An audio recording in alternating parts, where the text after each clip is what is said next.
ਧੰਨਵਾਨਯੋਗ ਗੁਰੂ ਪਿਆਰਿਓ, ਵਾਹਿਗੁਰੂ ਜੀ ਕਾ ਖਾਲਸਾ, ਵਾਹਿਗੁਰੂ ਜੀ ਕੀ ਫਤਿਹ।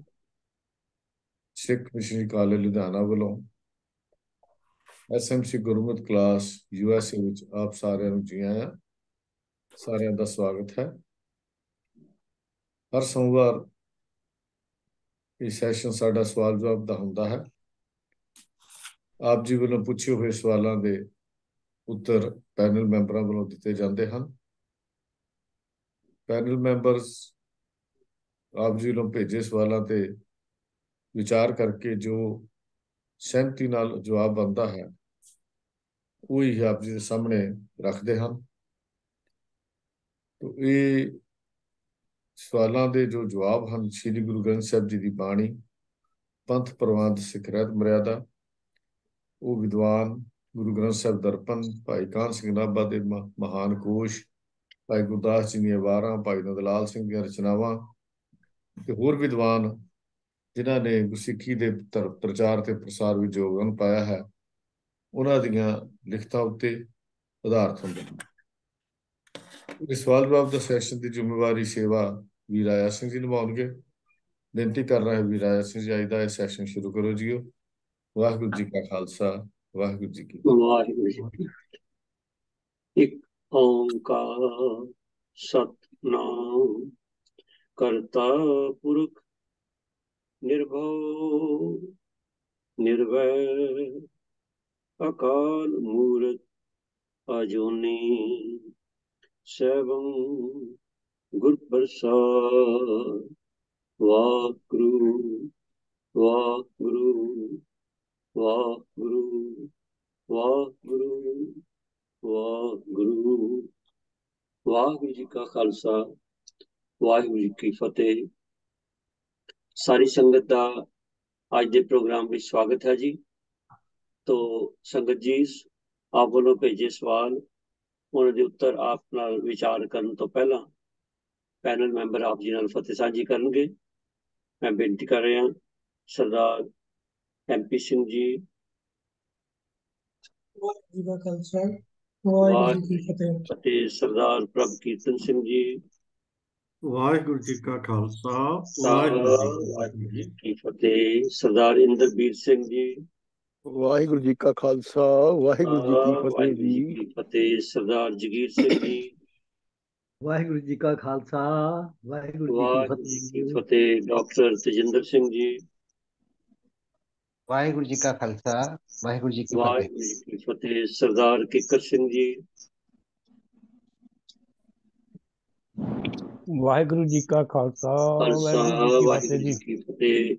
ਹਾਂਜੀ, ਹਰਜੀਤ ਸਿੰਘ ਜੀ ਨੇ ਸੰਗਤ ਨਾਲ ਪਹਿਲੇ ਸਾਂਝ ਪਾਈ ਹੈ। ਤੋ ਸੰਗਤ ਜੀ, ਆਪ ਵੱਲੋਂ ਭੇਜੇ ਜੋ ਸਵਾਲ ਨੇ ਵੱਖ-ਵੱਖ ਵਿਸ਼ਿਆਂ ਤੇ, ਤੋ ਜਿਸ ਤਰ੍ਹਾਂ ਹੁਣੇ ਵੀ ਹਰਜੀਤ ਸਿੰਘ ਜੀ ਨੇ ਦੱਸਿਆ, ਤੇ ਸਾਡੀ ਕੋਸ਼ਿਸ਼ ਹੁੰਦੀ ਕਿ ਸ੍ਰੀ ਗੁਰੂ ਗ੍ਰੰਥ ਸਾਹਿਬ ਜੀ ਦੀ ਵਿਚਾਰਧਾਰਾ, ਸਿੱਖ ਰਹਿਤ ਮਰਿਆਦਾ, ਔਰ ਜਿਹੜੇ ਸਾਨੂੰ ਹਿਸਟਰੀ ਦੇ ਫੈਕਟਸ ਲੱਭ ਸਕਦੇ ਨੇ ਉਹਨਾਂ ਨੂੰ ਆਧਾਰ ਬਣਾ ਕੇ ਉੱਤਰ ਦਿੱਤੇ ਜਾਂਦੇ ਨੇ। ਤੋ ਉੱਤਰ ਦੇਣ 'ਚ ਜ਼ਰੂਰੀ ਨਹੀਂ ਹੈ ਕਿ ਜੋ ਦੇ ਦਿੱਤਾ ਫਾਈਨਲ ਹੈ। ਹਰ ਵਾਰੀ ਐਸਾ ਕਹੀਦਾ। ਸੰਗਤ ਨੂੰ ਬੇਨਤੀ ਹੈ ਕਿ ਆਪ ਜੀ ਆਪਣੇ ਸੁਝਾਅ ਜਿਹੜੇ ਨੇ ਕਿਸੇ ਖਾਸ ਸਵਾਲ ਬਾਰੇ, ਜਾਂ ਉਹਦੇ 'ਚ ਕੋਈ ਤੁਹਾਨੂੰ ਊਣਦਾਈ ਲੱਭੇ, ਜਾਂ ਤੁਸੀਂ ਕੁਝ ਹੋਰ ਇਨਪੁਟ ਦੇਣਾ ਚਾਹੋ ਤਾਂ ਗਰੁੱਪ ਚੈਟ ਵਿੱਚ ਜ਼ਰੂਰ ਦਿਓ ਜੀ, ਤਾਂ ਜੀ ਅਸੀਂ ਉਹਦੇ ਤੇ ਵੀ ਧਿਆਨ ਦੇ ਸਕੀਏ। ਤੋ ਆਓ ਆਪਾਂ ਹੁਣ ਸਵਾਲਾਂ ਵੱਲ ਚੱਲਦੇ ਹਾਂ ਜੀ। ਤੋ ਸਭ ਤੋਂ ਪਹਿਲਾ ਜਿਹੜਾ ਸਵਾਲ ਹੈ, ਇਹ ਬੜਾ ਅਹਿਮ ਸਵਾਲ ਹੈ ਕਿ ਬ੍ਰਹਮੋ ਸਮਾਜ ਦੀ ਸਥਾਪਨਾ ਕਿਸ ਨੇ ਕੀਤੀ ਹੈ। ਮੈਂ ਇਹਨੂੰ ਦੁਹਰਾ ਰਿਹਾ, ਬ੍ਰਹਮੋ ਸਮਾਜ, ਇਹਦੀ ਸਥਾਪਨਾ ਕਿਹਨੇ ਕੀਤੀ ਹੈ। ਤੇ ਉਸ ਤੋਂ ਅਗਲੀ ਗੱਲ ਇਹ ਹੈ ਕਿ ਇਸ ਸਮਾਜ ਦਾ ਸਾਡੇ ਸਿੱਖ ਮਤ ਤੇ ਕੀ ਇਨਫਲੂਐਂਸ ਰਿਹਾ, ਕੀ ਪ੍ਰਭਾਵ ਰਿਹਾ। ਇਹਦੇ ਬਾਰੇ ਮੈਂ ਬੇਨਤੀ ਕਰਾਂਗਾ ਡਾਕਟਰ ਤੇਜਿੰਦਰ ਸਿੰਘ ਜੀ ਨੂੰ ਕਿ ਉਹ ਕਿਰਪਾ ਕਰਕੇ ਇਹ ਸਾਨੂੰ ਦੱਸਣਗੇ ਕਿ ਬ੍ਰਹਮੋ ਸਮਾਜ ਕੀ ਹੈ।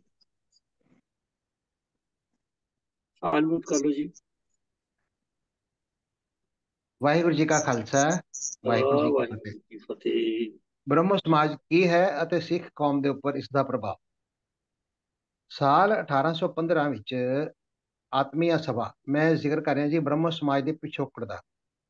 ਸਾਲ 1815 ਵਿੱਚ ਆਤਮੀਆ ਸਭਾ ਪਰਿਵਰਤਿਤ ਹੋ ਕੇ ਸਾਲ 1821 ਵਿੱਚ ਕਲਕੱਤਾ ਯੂਨੀਟੇਰੀਅਨ ਐਸੋਸੀਏਸ਼ਨ, ਇਹੋ ਹੀ ਸਾਲ 1828 ਵਿੱਚ ਬ੍ਰਹਮੋ ਸਭਾ, ਤੇ ਬ੍ਰਹਮੋ ਸਭਾ ਤੋਂ ਬਦਲ ਕੇ 1830 ਦੇ ਵਿੱਚ ਇਹ ਬ੍ਰਹਮੋ ਸਮਾਜ ਬਣ ਗਏ। ਇਸ ਸੰਪਰਦਾ ਦੇ ਜਿਹੜੇ ਸੰਸਥਾਪਕ ਸਨ ਉਹ ਰਾਜਾ ਰਾਮ ਮੋਹਨ ਰਾਏ ਸਨ। ਹੁਣ ਅਸੀਂ ਗੱਲ ਕਰੀਏ ਇਸ ਦਾ ਸਿੱਖ ਧਰਮ ਦੇ ਉੱਪਰ ਕੀ ਪ੍ਰਭਾਵ ਪਿਆ ਹੋ ਸਕਦਾ ਹੈ। ਹਾਲਾਂਕਿ ਇਹ ਜਿਹੜਾ ਵਿਸ਼ਾ ਹੈ ਇਹ ਮੈਂ ਦੇਖਿਆ ਬਹੁਤ ਖੋਜ ਮੰਗਦਾ ਹੈ, ਔਰ ਖੋਜ ਕਰਕੇ ਬਹੁਤ ਜਾਣਕਾਰੀ ਹਾਸਲ ਕੀਤੀ ਜਾ ਸਕਦੀ ਹੈ। ਜੋ ਦਿੱਤੇ ਟਾਈਮ ਦੇ ਵਿੱਚ ਮੇਰੇ ਕੋਲ ਬਣ ਪਾਇਆ ਮੈਂ ਪੇਸ਼ ਕਰਦਾ ਹਾਂ ਜੀ। ਇਤਿਹਾਸ ਗਵਾਹ ਹੈ ਕਿ ਮਹਾਰਾਜਾ ਰਣਜੀਤ ਸਿੰਘ ਦੇ ਅਕਾਲ ਚਲਾਣੇ ਤੋਂ ਬਾਅਦ ਸਿੱਖ ਰਾਜ ਟੈਟੇਰੀ ਹੋ ਗਿਆ। ਉਪਰੰਤ ਸਿੱਖੀ ਦਾ ਭਵਿੱਖ ਅਤੇ ਪਹਿਚਾਨ ਦੋਨੋਂ ਖਤਰੇ ਵਿੱਚ ਸਨ। ਹਿੰਦੂ ਮਤ ਵੱਲੋਂ ਆਰਿਆ ਸਮਾਜ, ਦੇਵ ਸਮਾਜ, ਬ੍ਰਹਮੋ ਸਮਾਜ ਦੇ ਪ੍ਰਚਾਰ, ਈਸਾਈਆਂ ਵੱਲੋਂ ਸਰਕਾਰੀ ਮਸ਼ੀਨਰੀ ਦੇ ਜ਼ੋਰ ਨਾਲ ਸਿੱਖੀ ਤੇ ਹਮਲੇ ਹੋਣ ਲੱਗੇ। ਬਹੁਤ ਵੇਰਵੇ ਦੱਸੇ ਬਿਨਾਂ ਇਹ ਗੱਲ ਵੱਲ ਧਿਆਨ ਦਿੰਦੇ ਹਾਂ ਕਿ ਇਹਨਾਂ ਹਾਲਾਤਾਂ ਵਿੱਚ ਸਿੰਘ ਸਭਾ ਲਹਿਰ ਸਥਾਪਿਤ ਕਰਕੇ ਸਿੱਖ ਵਿਦਵਾਨਾਂ ਨੇ ਬਹੁਤ ਵੱਡੀਆਂ ਘਾਲਣਾ ਘਾਲ ਕੇ, ਕੁਰਬਾਨੀਆਂ ਦੇ ਕੇ, ਆਪਣੀਆਂ ਨਿੱਜੀ ਪੂੰਜੀਆਂ ਲਗਾ ਕੇ, ਬਹੁਤ ਰਈਸ ਆਦਮੀ ਨਹੀਂ ਸਨ, ਆਪਣੀਆਂ ਨਿੱਜੀ ਪੂੰਜੀਆਂ ਲਗਾ ਕੇ ਇਸ ਮਿਸ਼ਨ ਨੂੰ ਕਾਮਯਾਬ ਕੀਤਾ। ਜਿੱਥੇ ਸਿੱਖੀ ਦੀ ਸੰਭਾਲ ਵਾਸਤੇ ਤਨ ਮਨ ਧਨ ਨਾਲ ਸੇਵਾ ਦੀ ਲੋੜ ਸੀ, ਉੱਥੇ ਕੁਛ ਇੱਕ ਸਿੱਖ ਧਰਮ ਦੇ ਨਾਮੀ ਕਰਾਮੀ ਧਨਵਾਨ ਵਿਅਕਤੀ ਅਨਮਤੀਆਂ ਨੇ ਪਕੜ ਕੇ ਸਿੱਖਾਂ ਦੇ ਇਸ ਮਿਸ਼ਨ ਨੂੰ ਢਾਹ ਲਾਈ। ਇਹਨਾਂ ਸਿੱਖ ਸ਼ਖਸੀਅਤਾਂ ਵਿੱਚੋਂ ਸਿਰ ਕੱਢ ਸਨ ਦਿਆਲ ਸਿੰਘ ਮਜੀਠੀਆ ਜੀ, ਜੋ ਕਿ ਤਤਕਾਲੀਨ ਭਾਰਤੀ ਅਰਥਚਾਰੇ ਦੇ ਬਿਲ ਗੇਟ ਕਹੇ ਜਾ ਸਕਦੇ ਹਨ ਅਤੇ ਟਾਟਾ ਗਰੁੱਪ ਦੀ ਉਸ ਵਕਤ ਵੀ ਬਰਾਬਰੀ ਕਰਦੇ ਸਨ। ਮਜੀਠੀਆ ਪਰਿਵਾਰ ਵੱਲ ਥੋੜਾ ਪਿੱਛੇ ਝਾਤ ਮਾਰੀਏ। ਇੰਡੀਅਨ ਹਿਸਟਰੀ ਕਾਂਗਰਸ ਨਾਮ ਦੀ ਕਿਤਾਬ ਵਿੱਚ ਸ਼ਿਖਾ ਸ਼ਰਮਾ ਲਿਖਦੀ ਹੈ ਕਿ ਦਿਆਲ ਸਿੰਘ ਮਜੀਠੀਆ ਦੇ ਪਿਤਾ ਲਹਿਣਾ ਸਿੰਘ ਮਜੀਠੀਆ ਮਹਾਰਾਜਾ ਰਣਜੀਤ ਸਿੰਘ ਦੇ ਸੈਨਾ ਦੇ ਮੁਖੀ ਰਹਿ ਚੁੱਕੇ ਹਨ। ਲਹਿਣਾ ਸਿੰਘ ਪੰਜਾਬ ਅਤੇ ਬਨਾਰਸ ਵਿੱਚ ਬਹੁਤ ਵੱਡੀਆਂ ਜ਼ਗੀਰਾਂ ਦੇ ਮਾਲਕ ਸਨ। ਅਹਿਸਾਨ ਐਚ ਨਦੀਮ ਇਹ ਸੰਪਾਦਕ ਹੈ ਜੀ। ਕਿਤਾਬ ਦਿਆਲ ਸਿੰਘ ਮਜੀਠੀਆ ਦੱਸਦੀ ਹੈ ਕਿ ਅੰਗਰੇਜ਼ ਸਰਕਾਰ ਨਾਲ ਤਾਬੇਦਾਰੀ ਕਰਕੇ ਵਿਰਸੇ ਵਿੱਚ ਅਮੀਰ ਦਿਆਲ ਸਿੰਘ ਦੇ ਦਾਦਾ ਸਰਦਾਰ ਦੇਸਾ ਸਿੰਘ ਮਜੀਠੀਆ, ਉਹਦਾ ਕਹਿਣਾ ਇਹ ਹੈ ਕਿ ਇਹਨਾਂ ਦੀ ਅੰਗਰੇਜ਼ਾਂ ਨਾਲ ਸਾਂਝ ਗਾਂਠ ਸੀ ਮਹਾਰਾਜਾ ਰਣਜੀਤ ਸਿੰਘ ਦੇ ਹੁੰਦਿਆਂ ਵੀ, ਤੇ ਇਹਨਾਂ ਦੇ ਦਾਦਾ ਜੀ ਦੇਸਾ ਸਿੰਘ ਮਜੀਠੀਆ ਤੇ ਬਾਅਦ ਵਿੱਚ ਲਹਿਣਾ ਜੀ ਤੇ ਦਿਆਲ ਸਿੰਘ ਇਹਨਾਂ ਜ਼ਕੀਰਾਂ ਦੇ ਰੁਤਬਿਆਂ ਦੇ ਮਾਲਕ ਰਹੇ, ਬਲਕਿ ਅੰਗਰੇਜ਼ ਸਰਕਾਰ ਵੱਲੋਂ ਇਹਨਾਂ ਨੂੰ ਲਗਾਤਾਰ ਸ੍ਰੀ ਹਰਿਮੰਦਰ ਸਾਹਿਬ ਅੰਮ੍ਰਿਤਸਰ ਦੇ ਐਡਮਿਨਿਸਟ੍ਰੇਟਰ ਵੀ ਥਾਪਿਆ ਗਿਆ। ਹੁਣ ਜਦੋਂ ਇਹ ਐਡਮਿਨਿਸਟ੍ਰੇਟਰ ਰਹੇ ਹੈ, ਭਾਵੇਂ ਅੰਗਰੇਜ਼ਾਂ ਦੇ ਖੈਰਖਵਾਹ ਸੀ, ਲੇਕਿਨ ਐਡਮਿਨਿਸਟ੍ਰੇਟਰ ਹਰਿਮੰਦਰ ਸਾਹਿਬ ਦੇ ਰਹੇ ਹੈ, ਤਾਂ ਐਵੇਂ ਵੱਡੀ ਗਿਣਤੀ ਵਿੱਚ ਸਧਾਰਨ ਸਿੱਖ ਸੰਗਤਾਂ ਦਾ ਇਹਨਾਂ ਦੇ ਪ੍ਰਭਾਵ ਵਿੱਚ ਹੋਣਾ ਕੁਦਰਤੀ ਗੱਲ ਸੀ।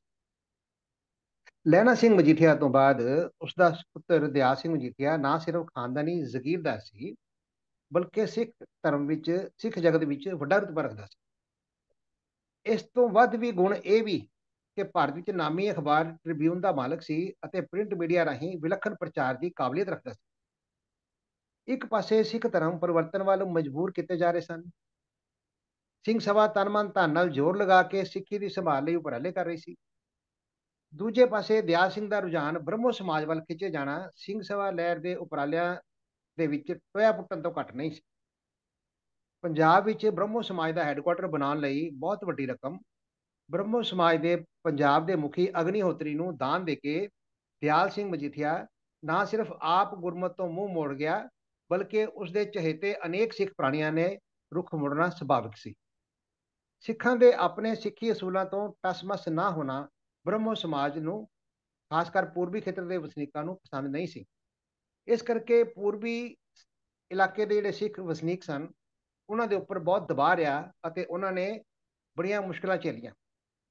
ਦਿਆਲ ਸਿੰਘ ਨੂੰ ਤਤਕਾਲੀਨ ਸਮੇਂ ਦੌਰਾਨ ਵਿੱਚ ਬ੍ਰਹਮੋ ਸਮਾਜ ਦਾ ਫਾਈਨੈਂਸਰ ਆਲ ਇੰਡੀਆ ਲੈਵਲ ਤੇ, ਕਿਉਂਕਿ ਇਹਨਾਂ ਨੇ ਬਹੁਤ ਦਾਨ ਦਿੱਤਾ ਬ੍ਰਹਮੋ ਸਮਾਜ ਨੂੰ ਖੜੇ ਕਰਨ ਵਾਸਤੇ, ਪੰਜਾਬ ਬ੍ਰਹਮੋ ਸਭਾ ਸਮਾਜ ਦਾ ਮੁਖੀ ਅਤੇ ਕੁੱਲ ਭਾਰਤ ਦੇ ਬ੍ਰਹਮੋ ਸਮਾਜ ਦੇ ਹੈੱਡਕੁਆਟਰ ਬ੍ਰਹਮੋ ਸਮਾਜ ਮੰਦਿਰ ਕਲਕੱਤਾ, ਇਸ ਦਾ ਟਰਸਟੀ ਵੀ ਥਾਪਿਆ ਗਿਆ।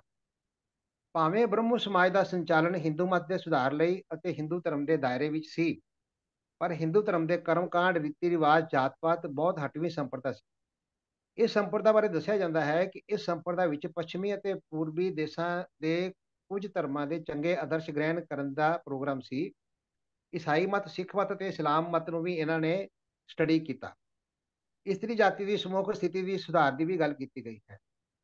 ਫਿਰ ਵੀ ਇਸ ਸੰਪਰਦਾ ਵਿੱਚ ਹਿੰਦੂ ਮਤ ਦਾ ਪ੍ਰਭਾਵ, ਰਸਮਾਂ ਰਿਵਾਇਤਾਂ, ਜੀਵਨ ਸ਼ੈਲੀ ਅਤੇ ਸੰਸਕਾਰ ਆਦਿ ਜੁੜੇ ਰਹੇ, ਜੋ ਕਿ ਇਸ ਨੂੰ ਬਾਕੀ ਧਰਮਾਂ ਤੋਂ ਅਲੱਗ ਦਰਸਾਉਂਦੇ ਸਨ।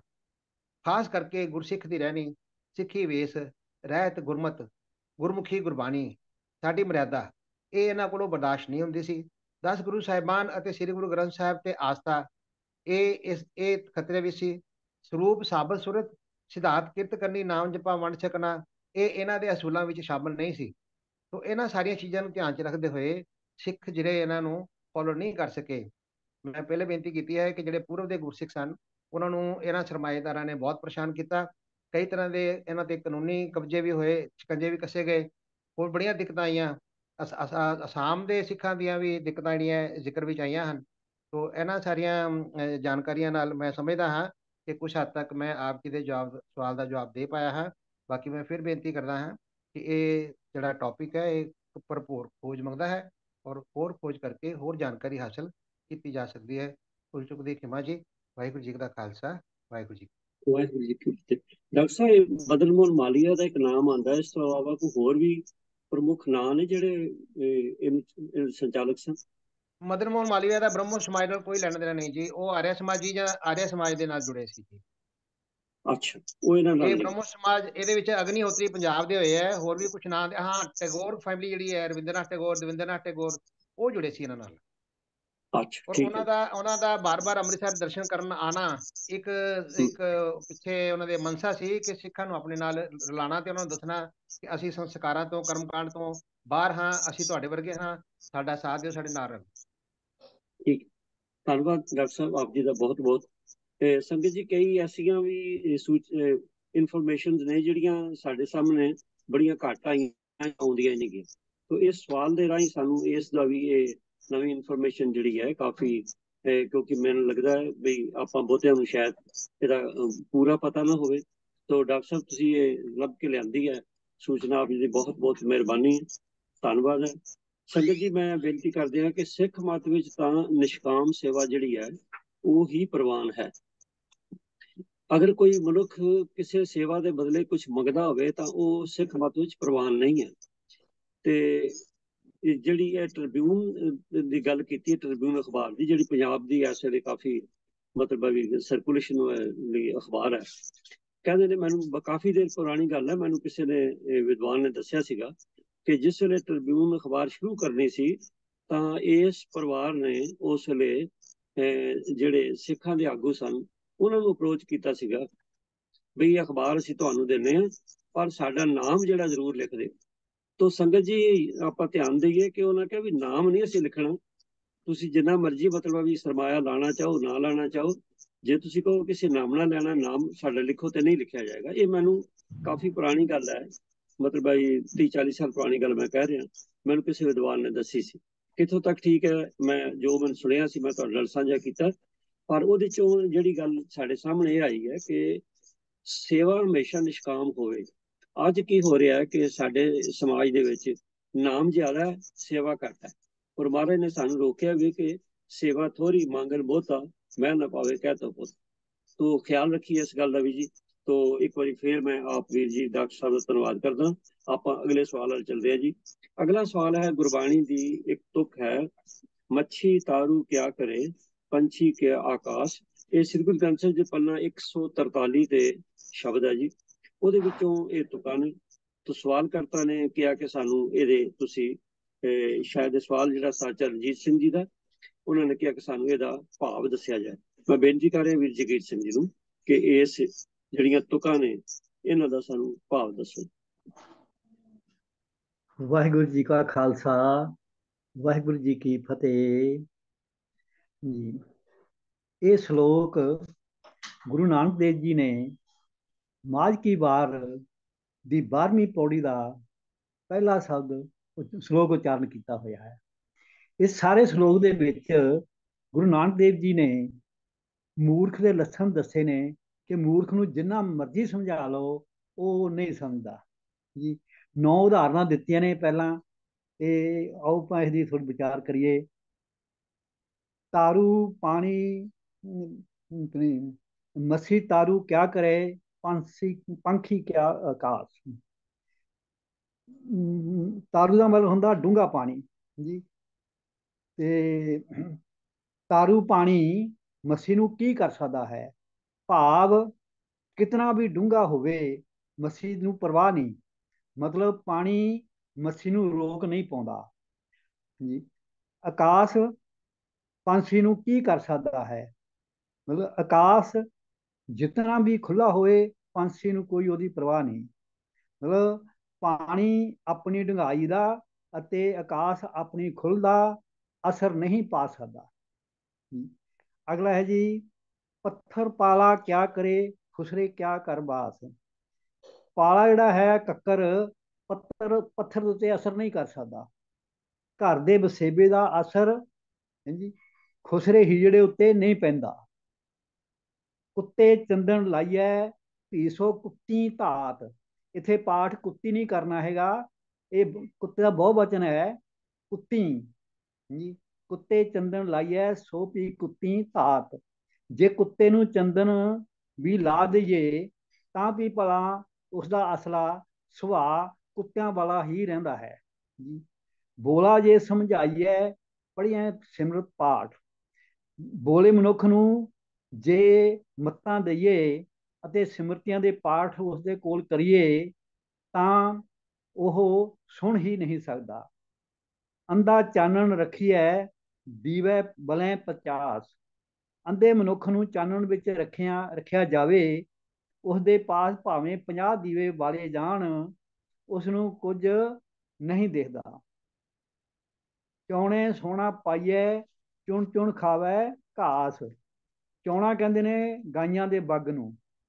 ਚੁਗਣ ਗਏ ਪਸ਼ੂਆਂ ਦੇ ਬੱਗ ਅੱਗੇ ਜੇ ਸੋਨਾ ਖਿਲਾਰ ਦਈਏ ਤਾਂ ਉਹ ਘਾਹ ਚੁਗ ਚੁਗ ਕੇ ਹੀ ਖਾਏਗਾ, ਸੋਨੇ ਦੀ ਉਸ ਨੂੰ ਕਦਰ ਨਹੀਂ ਪੈ ਸਕਦੀ। ਜੀ ਲੋਹਾ ਮਾਰਨ ਪਾਈਐ, ਢਹੇ ਨਾ ਹੋਏ ਕਪਾਸ। ਮਾਰਨ ਦਾ ਹੁੰਦਾ ਮਾਰਨ ਲਈ, ਕੁਸ਼ਤਾ ਕਰਨ ਲਈ। ਢਹੇ ਮੈਨੇ ਢਲ ਕੇ, ਲੋਹੇ ਦਾ ਕੁਸ਼ਤਾ ਕਰ ਲਈਏ ਤਾਂ ਉਹ ਢਲ ਕੇ ਕਪਾਹ ਵਰਗਾ ਨਰਮ ਨਹੀਂ ਬਣ ਸਕਦਾ। ਨਾਨਕ ਮੂਰਖ ਇਹ ਗੁਣ ਬੋਲੇ ਸਦਾ ਵਿਨਾਸ਼। ਨਾਨਕ ਮੂਰਖ ਇਹ ਗੁਣ ਬੋਲੇ ਸਦਾ ਵਿਨਾਸ਼। ਗੁਣ ਹੁੰਦਾ ਬਾਦੀਆਂ ਜੀ, ਵਿਨਾਸ਼ ਮੇਰੇ ਨੁਕਸਾਨ। ਹੇ ਨਾਨਕ ਇਹ ਬਾਦੀਆਂ, ਇਹ ਨਿਸ਼ਾਨੀਆਂ ਮੂਰਖ ਦੀਆਂ ਹਨ। ਕਿਤਨੀ ਮੱਤ ਦਿਓ, ਉਹ ਜਦੋਂ ਵੀ ਬੋਲਦਾ ਹੈ ਸਦਾ ਉਹੀ ਬੋਲਦਾ ਹੈ ਜਿਸ ਨਾਲ ਕਿਸੇ ਦਾ ਨੁਕਸਾਨ ਹੀ ਹੋਵੇ। ਇਸੇ ਕਰਕੇ ਆਸਾ ਦੀ ਵਾਰ ਵਿੱਚ 19ਵੀਂ ਪੌੜੀ ਵਿੱਚ ਗੁਰੂ ਨਾਨਕ ਸਾਹਿਬ ਜੀ ਕਹਿੰਦੇ ਹਨ, ਮੂਰਖੈ ਨਾਲ ਨਾ ਲੁੱਝੀਐ। ਕਬੀਰ ਸਾਚਾ ਸਤਿਗੁਰ ਕਿਆ ਕਰੈ, ਜਿਉ ਸਿੱਖਾਂ ਮੈਂ ਚੂਕ। ਅੰਧੇ ਏਕ ਨਾ ਲੱਗਈ, ਜਿਉ ਬਾਸ ਬਜਾਈਏ ਫੂਕ। ਇੱਥੇ ਅੰਧੇ ਵੀ ਮੂਰਖ ਵਾਸਤੇ ਆਇਆ ਹੈ। ਮਤਲਬ ਸਾਰੇ ਸ਼ਲੋਕ ਦਾ ਭਾਵ ਅਰਥ ਇਹ ਹੈ ਵੀ ਮੂਰਖ ਬੰਦਾ ਸਮਝਦਾ ਹੀ ਨਹੀਂ, ਜਿੰਨਾ ਮਰਜ਼ੀ ਸਮਝਾ ਲਓ। ਇਤਨੀ ਬੇਨਤੀ ਪ੍ਰਵਾਨ ਕਰਨਾ ਜੀ। ਵਾਹਿਗੁਰੂ ਜੀ ਕਾ ਖਾਲਸਾ, ਵਾਹਿਗੁਰੂ ਜੀ ਕੀ ਫਤਿਹ। ਫਤਿਹ। ਤੋ ਸੰਗਤ ਜੀ, ਵੀਰ ਜਗੀਰ ਸਿੰਘ ਜੀ ਨੇ ਇਹ ਕਈ ਸ਼ਬਦ ਹੁੰਦੇ ਨੇ ਸੰਗਤ ਜੀ ਜਿਹੜੇ ਬੜਾ ਧਿਆਨ ਮੰਗਦੇ ਨੇ, ਇਸੇ ਕਰਕੇ ਸਾਨੂੰ ਸਵਾਲ ਵੀ ਆਇਆ। ਪਰ ਵੀਰ ਜਗੀਰ ਸਿੰਘ ਜੀ ਨੇ ਜਿੰਨੇ ਵਿੱਚ ਉਦਾਹਰਨਾਂ ਆਈਆਂ ਨੇ ਉਹ ਲੈ ਕੇ ਸਾਨੂੰ ਉਹਦੇ ਬਾਰੇ ਖੋਲ ਕੇ ਦੱਸਿਆ। ਬਹੁਤ ਬਹੁਤ ਧੰਨਵਾਦ ਹੈ। ਤੋ ਜਿਹੜੀ ਗੱਲ ਇਹਦੇ ਚ ਆਈ ਹੈ ਕਿ ਮੂਰਖ ਨੇ ਗੱਲ ਨਹੀਂ ਸੁਣਨੀ, ਤਾਂ ਇਹ ਬਿਲਕੁਲ ਠੀਕ ਹੈ ਕਿ ਜਿਸ ਵੇਲੇ ਮਨੁੱਖ ਆਪਣੀ ਅਕਲ ਦਾ ਮਾਣ ਕਰੇ ਕਿ ਮੈਨੂੰ ਸਭ ਕੁਝ ਪਤਾ ਹੈ, ਤੇ ਉਹ ਮੂਰਖ ਹੁੰਦਾ। ਤੇ ਸਾਡੇ ਮਨੁੱਖਾਂ 'ਚ ਕਾਫੀ ਕਮਜ਼ੋਰੀ ਹੈ, ਅਸੀਂ ਸਮਝਦੇ ਜੋ ਸਾਨੂੰ ਪਤਾ ਦੂਜਿਆਂ ਨੂੰ ਨਹੀਂ ਪਤਾ। ਹਾਲਾਂਕਿ ਇਹ ਕਦੀ ਵੀ ਨਹੀਂ ਸੋਚਣਾ ਚਾਹੀਦਾ। ਘੱਟੋ ਘੱਟ ਜਿਹੜਾ ਗੁਰੂ ਨਾਨਕ ਦਾ ਸਿੱਖ ਹੈ, ਕਿਉਂਕਿ ਗੁਰੂ ਨਾਨਕ ਸਾਹਿਬ ਸੱਚੇ ਪਾਤਸ਼ਾਹ ਜੀ ਨੇ ਤਾਂ ਆਪਣੇ ਬਾਰੇ ਦੇਖੋ ਲਿਖਿਆ ਕਿ ਔਰ ਬਾਣੀ 'ਚ ਉਹਨਾਂ ਆਪਣੇ ਬਾਰੇ ਲਿਖਿਆ ਕਿ ਨੀਚ ਲਿਖਿਆ ਆਪਣਾ ਕਿ ਨਾਨਕ ਨੀਚ ਕਹੇ ਵਿਚਾਰ। ਤੇ ਜੇ ਗੁਰੂ ਸਾਹਿਬ ਨੇ ਇਹ ਜਿਹੜੀਆਂ ਸ਼ਬਦਾਵਲੀ ਲਿਖੀ ਹੈ, ਇਹ ਸਾਡੇ ਲਈ ਗਾਈਡਲਾਈਨ ਹੈ। ਤੇ ਪਰ ਫਿਰ ਵੀ ਦੇਖੋ ਮਨੁੱਖੀ ਸੁਭਾਅ ਹੈ ਕਿ ਸਾਡੇ ਮਨ 'ਚ ਆਉਂਦਾ ਜੋ ਮੈਨੂੰ ਪਤਾ ਕਿਸੇ ਨਹੀਂ ਪਤਾ। ਇਹ ਹੰਕਾਰ ਦਾ ਹੀ ਬੜੀ ਟੀਸੀ ਹੈ ਪਰ ਸਤਿਗੁਰੂ ਕਿਰਪਾ ਕਰੇ ਅਸੀਂ ਇਸ ਤੋਂ ਬਚੀਏ। ਬਚਣ ਦਾ ਇੱਕੋ ਇੱਕ ਤਰੀਕਾ ਹੈ, ਉਹ ਹੈ ਬਾਣੀ ਚ ਆਇਆ ਕਿ ਸਤਿਗੁਰ ਖੋਟਿਓਂ ਖਰੇ ਕਰੇ। ਬੇਸ਼ੱਕ ਸਾਡੀ ਮੱਤ ਖੋਟੀ ਵੀ ਹੈ, ਪਰ ਜੇ ਅਸੀਂ ਗੁਰੂ ਦੀ ਸ਼ਰਨ ਚ ਪਵਾਂਗੇ ਤੇ ਗੁਰਬਾਣੀ ਨੂੰ ਸਮਝਾਂਗੇ ਤੇ ਫਿਰ ਸਾਡਾ ਜਿਹੜਾ ਸੁਭਾਅ ਹੈ ਉਹ ਬਦਲ ਸਕਦਾ ਹੈ, ਵਰਨਾ ਆਪਣੇ ਆਪ ਨਹੀਂ ਬਦਲੇਗਾ। ਜਿਵੇਂ ਇਹਨਾਂ ਉਦਾਹਰਨਾਂ ਸਾਹਮਣੇ ਆਇਆ, ਸਤਿਗੁਰੂ ਕਿਰਪਾ ਕਰਨ ਅਸੀਂ ਜੋ ਸੁਣਦੇ ਹਾਂ ਉਹ ਸਾਡੇ ਜੀਵਨ ਸ਼ੈਲੀ ਨੂੰ ਤਬਦੀਲ ਕਰਨ ਲਈ ਹੋਵੇ, ਤਾਂ ਹੀ ਸਾਨੂੰ ਇਸ ਕਲਾਸ ਲਾਉਣ ਦਾ ਵੀ ਫਾਇਦਾ ਹੈ। ਤੋ ਆਓ ਸਤਿਗੁਰੂ ਅੱਗੇ ਬੇਨਤੀ ਕਰੀਏ ਕਿ ਸਾਡੇ ਮਨ ਦੇ ਜਿਹੜੇ ਮਾੜੇ ਸੁਭਾਅ ਨੇ ਉਹ ਆਪ ਜੀ ਕਿਰਪਾ ਕਰਨ, ਸਤਿਗੁਰੂ ਸੱਚੇ ਪਾਤਸ਼ਾਹ ਬਖਸ਼ਿਸ਼ ਕਰਨ, ਅਸੀਂ ਸਤਿਗੁਰੂ ਦੇ ਦੁਆਰੇ ਤੇ ਢਹਿ ਪਈਏ ਕਿ ਤਾਂ ਜੇ ਸਾਡੀ ਮੱਤ ਜਿਹੜੀ ਹੈ ਖੋਟੀ ਮੱਤ ਵੀ ਖਰੀ ਮੱਤ ਬਣ ਸਕੇ। ਸਤਿਗੁਰੂ ਸਿੰਘ ਜੀ ਬਹੁਤ ਬਹੁਤ ਧੰਨਵਾਦ। ਤੋ ਸੰਗਤ ਜੀ ਆਓ ਜਿਹੜਾ ਅਗਲਾ ਸਵਾਲ ਹੈ, ਇਹ ਸਵਾਲ ਬੜਾ, ਮੈਂ ਜਿਹਨੂੰ ਖਿਮਾ ਕਰਨਾ ਮੈਂ ਕਹਾਂ ਬੜਾ ਟੇਢਾ ਜਿਹਾ ਸਵਾਲ ਹੈ, ਕਿਉਂਕਿ ਇੱਕ ਗੱਲ ਆਮ ਸਾਹਮਣੇ ਆਉਂਦੀ ਹੈ ਜੀ, ਪੂਰਵ ਜਨਮ ਕੀ ਹੁੰਦਾ, ਇਹ ਬੜਾ ਸਾਡੇ ਸਾਹਮਣੇ ਸਵਾਲ ਆਉਂਦਾ ਹੈ। ਤੇ ਸਵਾਲ ਵੀ ਇਹੀ ਹੈ, ਮੈਂ ਇਹਦੇ ਬਾਰੇ ਕੀ ਕਹਾਂ ਕਿਉਂਕਿ ਬੜਾ ਡੂੰਘਾ ਸਵਾਲ ਹੈ, ਤੇ ਮੈਂ ਬੇਨਤੀ ਕਰ ਰਿਹਾ ਸਾਹਿਬ MP ਸਿੰਘ ਜੀ ਨੂੰ ਕਿ ਉਹ ਦੱਸਣਗੇ ਪੂਰਵ ਜਨਮ ਕੀ ਹੈ। ਹਾਂਜੀ ਸਾਹਿਬ MP ਸਿੰਘ। ਵਾਹਿਗੁਰੂ ਜੀ ਕਾ ਖਾਲਸਾ, ਵਾਹਿਗੁਰੂ ਜੀ ਕੀ ਫਤਿਹ। ਸਵਾਲ ਦੇ ਬਾਰੇ ਰਾਜਾ ਸਿੰਘ ਜੀ ਨੇ ਕਿਹਾ ਕਿ ਬੜਾ ਟੇਢਾ ਸਵਾਲ, ਔਰ ਇਹ ਗੱਲ ਹੈ ਵੀ ਠੀਕ ਹੈ। ਔਰ ਇਸ ਦੇ ਨਾਲ ਦੀ ਜੁੜਦੀ ਹੋਈ ਗੱਲ ਦੇ ਬਾਰੇ ਇਸ ਕਲਾਸ ਵਿੱਚ ਅੱਗੇ ਦੋ ਕੁ ਵਾਰੀ ਡਿਸਕਸ਼ਨ ਹੋ ਵੀ ਚੁੱਕੀ ਹੈ। ਇੱਕ ਵਾਰੀ ਯੂਕੇ ਤੋਂ ਸਰ ਅਵਤਾਰ ਸਿੰਘ ਜੀ ਨੇ ਆਵਾਗਮਨ ਦੇ ਵਿਸ਼ੇ ਦੇ ਉੱਤੇ ਇੱਕ ਪੂਰਾ ਲੈਕਚਰ ਦਿੱਤਾ ਸੀਗਾ। ਇੱਕ ਪ੍ਰੈਜੈਂਟੇਸ਼ਨ ਮੈਂ ਵੀ ਇੱਥੇ ਕਲਾਸ ਵਿੱਚ ਪੇਸ਼ ਕੀਤੀ ਸੀ ਆਵਾਗਮਨ ਦੇ ਸਬਜੈਕਟ ਦੇ ਉੱਤੇ।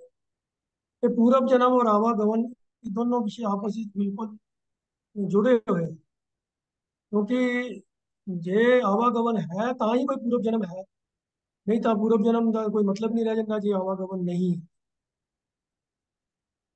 ਹੁਣ ਸਵਾਲ ਇਹ ਪੈਦਾ ਹੁੰਦਾ, ਜਦੋਂ ਅਸੀਂ ਆਵਾਗਮਨ ਵਾਲੇ ਵਿਸ਼ੇ ਦੀ ਪ੍ਰੈਜੈਂਟੇਸ਼ਨ ਆਪ ਜੀ ਦੇ ਸਾਹਮਣੇ ਸਾਂਝੀ ਕੀਤੀ ਸੀ, ਉਦੋਂ ਮੈਂ ਇੱਕ ਮਿਸਾਲ ਦਿੱਤੀ ਸੀ ਕਿ ਬਈ ਅਗਰ ਜੇ ਮੰਨ ਲਓ ਜਿਵੇਂ ਕਹਾਣੀ ਦੇ ਰਾਹੀਂ ਇਹ ਗੱਲ ਆਖੀ ਸੀ ਕਿ ਬਈ ਇੱਕ ਅੰਨ੍ਹਿਆਂ ਦੀ ਨਗਰੀ ਹੋਵੇ, ਉੱਥੇ ਕੋਈ ਸੁਜਾਖਾ ਬੰਦਾ ਪਹੁੰਚ ਜਾਵੇ, ਉਹ ਜਾ ਕੇ ਆਖੇ ਗੱਲ ਕਿ ਬਈ ਤੁਹਾਨੂੰ ਨਜ਼ਰ ਨਹੀਂ ਆਉਂਦਾ, ਤੁਹਾਡੇ ਕੋਲ ਅੱਖਾਂ ਨਹੀਂ ਹੈਗੀਆਂ।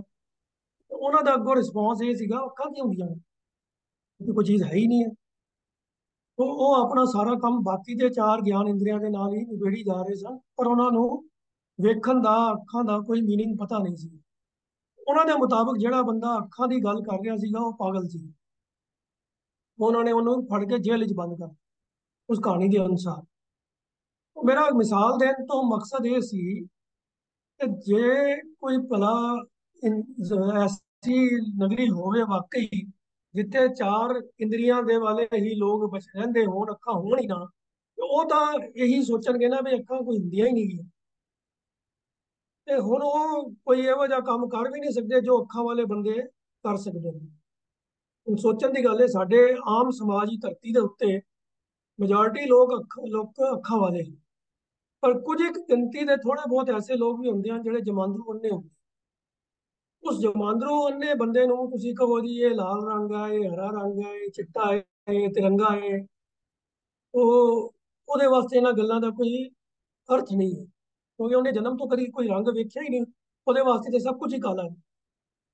ਇਸੇ ਤਰੀਕੇ ਦੇ ਨਾਲ ਜੇ ਅਸੀਂ ਉਹਨੂੰ ਕਹੀਏ ਕਿ ਵੀ ਉਹ ਚੰਦਰਮਾ ਅਸਮਾਨ ਤੇ ਨਜ਼ਰ ਆ ਰਿਹਾ, ਉਹ ਗੋਲ ਹੈ, ਸੂਰਜ ਗੋਲ ਹੈ, ਉਹਨੂੰ ਕੋਈ ਪਤਾ ਨਹੀਂ ਹੈ ਵੀ ਉਹ ਚੰਦਰਮਾ ਸੂਰਜ ਕੀ ਚੀਜ਼ ਹੁੰਦੀ ਹੈ। ਉਹਨੂੰ ਸਿਰਫ ਇੰਨਾ ਪਤਾ ਹੈ ਕਿ ਕੋਈ ਗਰਮੀ ਲੱਗਦੀ ਹੈ ਤੇ ਲੋਕੀ ਕਹਿੰਦੇ ਨੇ ਸੂਰਜ।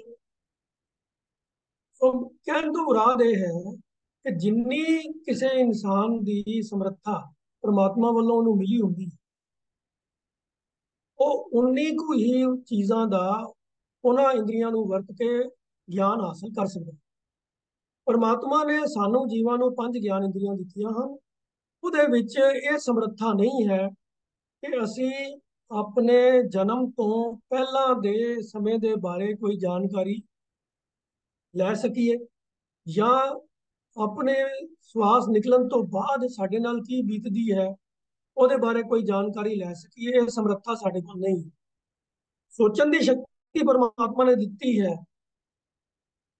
ਉਸ ਦੀ ਵਰਤੋਂ ਕਰਕੇ ਅਸੀਂ ਅੰਦਾਜ਼ੇ ਜ਼ਰੂਰ ਲਗਾ ਸਕਦੇ ਹਾਂ ਕਿ ਇੰਜ ਹੋ ਸਕਦਾ ਹੈ, ਇੰਜ ਹੋਇਆ ਹੋਵੇਗਾ, ਕਈ ਸਾਰੇ ਇਹਦੇ ਵਾਲੇ ਲੌਜਿਕ ਕੱਢ ਸਕਦੇ ਹਾਂ।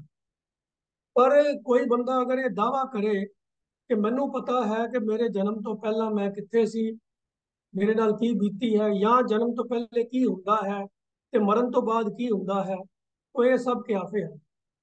ਧਾਰਮਿਕ ਗ੍ਰੰਥਾਂ ਦੇ ਵਿੱਚ, ਖਾਸ ਤੌਰ ਤੇ ਸਨਾਤਨ ਮਤ ਦੇ ਗ੍ਰੰਥਾਂ ਦੇ ਵਿੱਚ ਬਹੁਤ ਸਾਰੀਆਂ ਗੱਲਾਂ ਵੱਖ-ਵੱਖ ਜਨਮਾਂ ਦੀਆਂ, ਨਰਕ ਸਵਰਗ ਦੀਆਂ, ਮੌਤ ਤੋਂ ਬਾਅਦ ਦੀਆਂ, ਈਵਨ ਇਸਲਾਮੀ ਮਤ ਦੇ ਅੰਦਰ ਵੀ ਮੌਤ ਤੋਂ ਬਾਅਦ ਕੀ ਹੁੰਦਾ ਹੈ, ਪੁਰਸਲਾਬ ਦੀ ਗੱਲ ਕੀਤੀ ਗਈ ਹੈ, ਰੂਹਾਂ ਦੇ ਉਡੀਕਣ ਦੀ ਗੱਲ ਕੀਤੀ ਗਈ ਹੈ, ਫਿਰ ਕਿਆਮਤ ਦੇ ਦਿਨ ਦੀ ਗੱਲ ਕੀਤੀ ਗਈ ਹੈ। ਤਾਂ ਕਈ ਤਰ੍ਹਾਂ ਦੇ ਇਸ ਤਰ੍ਹਾਂ ਬਿਆਨ ਮਿਲਦੇ ਹਨ, ਪਰ ਇਹਨਾਂ ਦਾ ਕੋਈ ਹਕੀਕੀ ਆਧਾਰ ਨਹੀਂ ਹੈ। ਇਹ ਸਿਰਫ ਕਿਆਫੇ ਹਨ, ਅੰਦਾਜ਼ੇ। ਇਹ ਸਮਰੱਥਾ ਕਿਸੇ ਇਨਸਾਨ ਵਿੱਚ ਪਰਮਾਤਮਾ ਵੱਲੋਂ ਹੈ ਹੀ ਨਹੀਂ ਕਿ ਉਹ ਆਪਣੇ ਜਨਮ ਤੋਂ ਪਹਿਲਾਂ ਦੇ ਆਪਣੇ ਹਾਲਾਤਾਂ ਨੂੰ ਜਾਣ ਸਕੇ ਜਾਂ ਆਪਣੇ ਮਰਨ ਤੋਂ ਬਾਅਦ ਦੇ ਹਾਲਾਤਾਂ ਨੂੰ ਜਾਣ ਸਕੇ। ਅੱਜ ਤੱਕ ਐਸਾ ਕੋਈ ਮਨੁੱਖ ਹੋਇਆ ਹੀ ਨਹੀਂ ਜਿਨੇ ਆ ਕੇ ਮਰਨ ਤੋਂ ਬਾਅਦ ਵਾਪਸ ਆਇਆ ਹੋਵੇ ਤੇ ਆ ਕੇ ਦੱਸਿਆ ਹੋਵੇ ਕਿ ਕੀ ਹੁੰਦਾ ਉੱਥੇ। ਸਾਡੇ ਮਨਾਂ ਦੇ ਵਿੱਚ ਗੁਆਂਢੀਆਂ ਦੀਆਂ ਗੱਲਾਂ ਸੁਣ ਕੇ ਬੜੇ ਇੰਪ੍ਰੈਸ਼ਨ ਜ਼ਰੂਰ ਬੈਠੇ ਹੋਏ ਹਨ। ਕੋਈ ਧਰਮਰਾਜ ਹੁੰਦਾ ਹੈ ਉੱਥੇ, ਬੁੱਢਾ ਬਾਬਾ, ਲੋਕਾਂ ਨੂੰ ਸੁਪਨਿਆਂ 'ਚ ਨਜ਼ਰ ਵੀ ਆਉਂਦਾ ਕਈ, ਚਿੱਟੀ ਦਾੜੀ ਵਾਲਾ ਲੰਬਾ ਬਾਬਾ ਕੋਈ ਹੈਗਾ ਜੀ, ਲੰਬੀ ਦਾੜੀ ਹੈ, ਉਹ ਇਸ ਤਰ੍ਹਾਂ ਹੈ। ਉਹ ਫਿਰ ਕਈਆਂ ਨੂੰ ਜਮਦੂਤ ਵੀ ਨਜ਼ਰ ਆਉਂਦੇ ਹਨ ਜਿਨ੍ਹਾਂ ਦੇ ਮਨ 'ਚ ਇਸ ਤਰ੍ਹਾਂ ਦੇ ਭਰਮ ਪਏ ਹੁੰਦੇ ਹਨ। ਪਰ ਇਹ ਸਭ ਚੀਜ਼ਾਂ ਅੰਦਾਜ਼ੇ ਹਨ। ਪਰ ਹੁਣ ਸਵਾਲ ਇਹ ਹੈ ਕਿ ਜਦ ਸਾਡੀ ਸਮਰੱਥਾ ਹੀ ਨਹੀਂ ਹੈ ਤਾਂ ਇਹਦਾ ਪੱਕਾ ਜਵਾਬ ਕਿਵੇਂ ਲੱਭਿਆ ਜਾਏ? ਸਾਡੇ ਵੱਸ ਦੀ ਗੱਲ ਤਾਂ ਹੈ। ਸਾਡੇ ਕੋਲ ਸਿਰਫ ਇਹ ਹੈ ਕਿ ਅਸੀਂ ਗੁਰਬਾਣੀ ਦੇ ਵਿੱਚੋਂ ਜੋ ਕੁਝ ਗੁਰੂ ਮਹਾਰਾਜ ਨੇ ਉਚਾਰਨ ਕੀਤਾ ਹੋਇਆ ਹੈ ਇਸ ਵਿਸ਼ੇ ਨਾਲ ਰਲਦੀਆਂ ਗੱਲਾਂ, ਉਹਦੇ ਤੋਂ ਜੋ ਸਾਨੂੰ ਸੇਧ ਮਿਲਦੀ ਹੈ, ਜੋ ਸਮਝ ਆਉਂਦੀ ਹੈ, ਉਹਦੇ ਤੋਂ ਅਸੀਂ ਵੀ ਇਹ ਕੁਝ ਅੰਦਾਜ਼ਾ ਲਗਾ ਸਕਦੇ ਹਾਂ ਕਿ ਗੁਰੂ ਸਾਹਿਬ ਨੇ ਇਹਦੇ ਬਾਰੇ ਕੀ ਸਾਨੂੰ ਸੇਧ ਦਿੱਤੀ। तो ਹੁਣ ਇੱਕ ਪੰਕਤੀ ਮੈਂ ਆਪ ਜੀ ਦੇ ਨਾਲ ਸਾਂਝੀ ਕਰਾਂ ਕਿ ਇੱਕ ਸ਼ਬਦ ਆਉਂਦਾ ਹੈ, ਕੋਈ ਜਾਣਾ ਹੈ, ਰਾਗ ਜੈਤਰੀ ਦੇ ਅੰਦਰ, ਕੋਈ ਜਾਣਾ ਹੈ ਕਵਨ ਇਹਾਂ ਜਗ ਨੀਤ, ਜਿਸ ਹੋਏ कृपाल सोई बिद बूझै ताकि निर्मल रीत। मात पिता बंधप सुत भाई, मैं सामने शब्द डिस्प्ले करा ही दूंगा। हाँ जी, मात पिता बनिता सुत बंधप, इष्ट मीत आर भाई, पूर्व जन्म के मिले संजोगी, अंत को ना सहाय। तो इतों थोड़ा जिहा सानू ये अंदाजा मिलता है कि गुरु साहब कुछ ऐसी गल कर रहे हैं कि भाई इस जन्म तो पहला का भी कोई जन्म हुंदा तो है, पर वो की ढंग तरीका हुंदा है। जरूरी है कि इंसान बनन तो पहला इंसानियत का ही, इंसान का ही जन्म सी, या इंसान के मरण तो बाद उन्होंने फिर तो इंसान का जन्म ही मिलता है? ऐसी कोई स्पष्टता ये मिलती नहीं। होर कई शब्दों के अंदर भी ये गल बार बार सानू दृढ़ कराई जाती है कि भाई जेड़े इंसान मनुखा जीवन का असल मकसद जो है कि प्रभु परमात्मा के नाल अभेद होना, उस विच फेल हो जाते हैं तो वो जन्म मरण के गेड़ विच पए रहते हैं। पाप जमते हैं फिर मरते हैं, फिर मुड़ के जमते फिर मरते।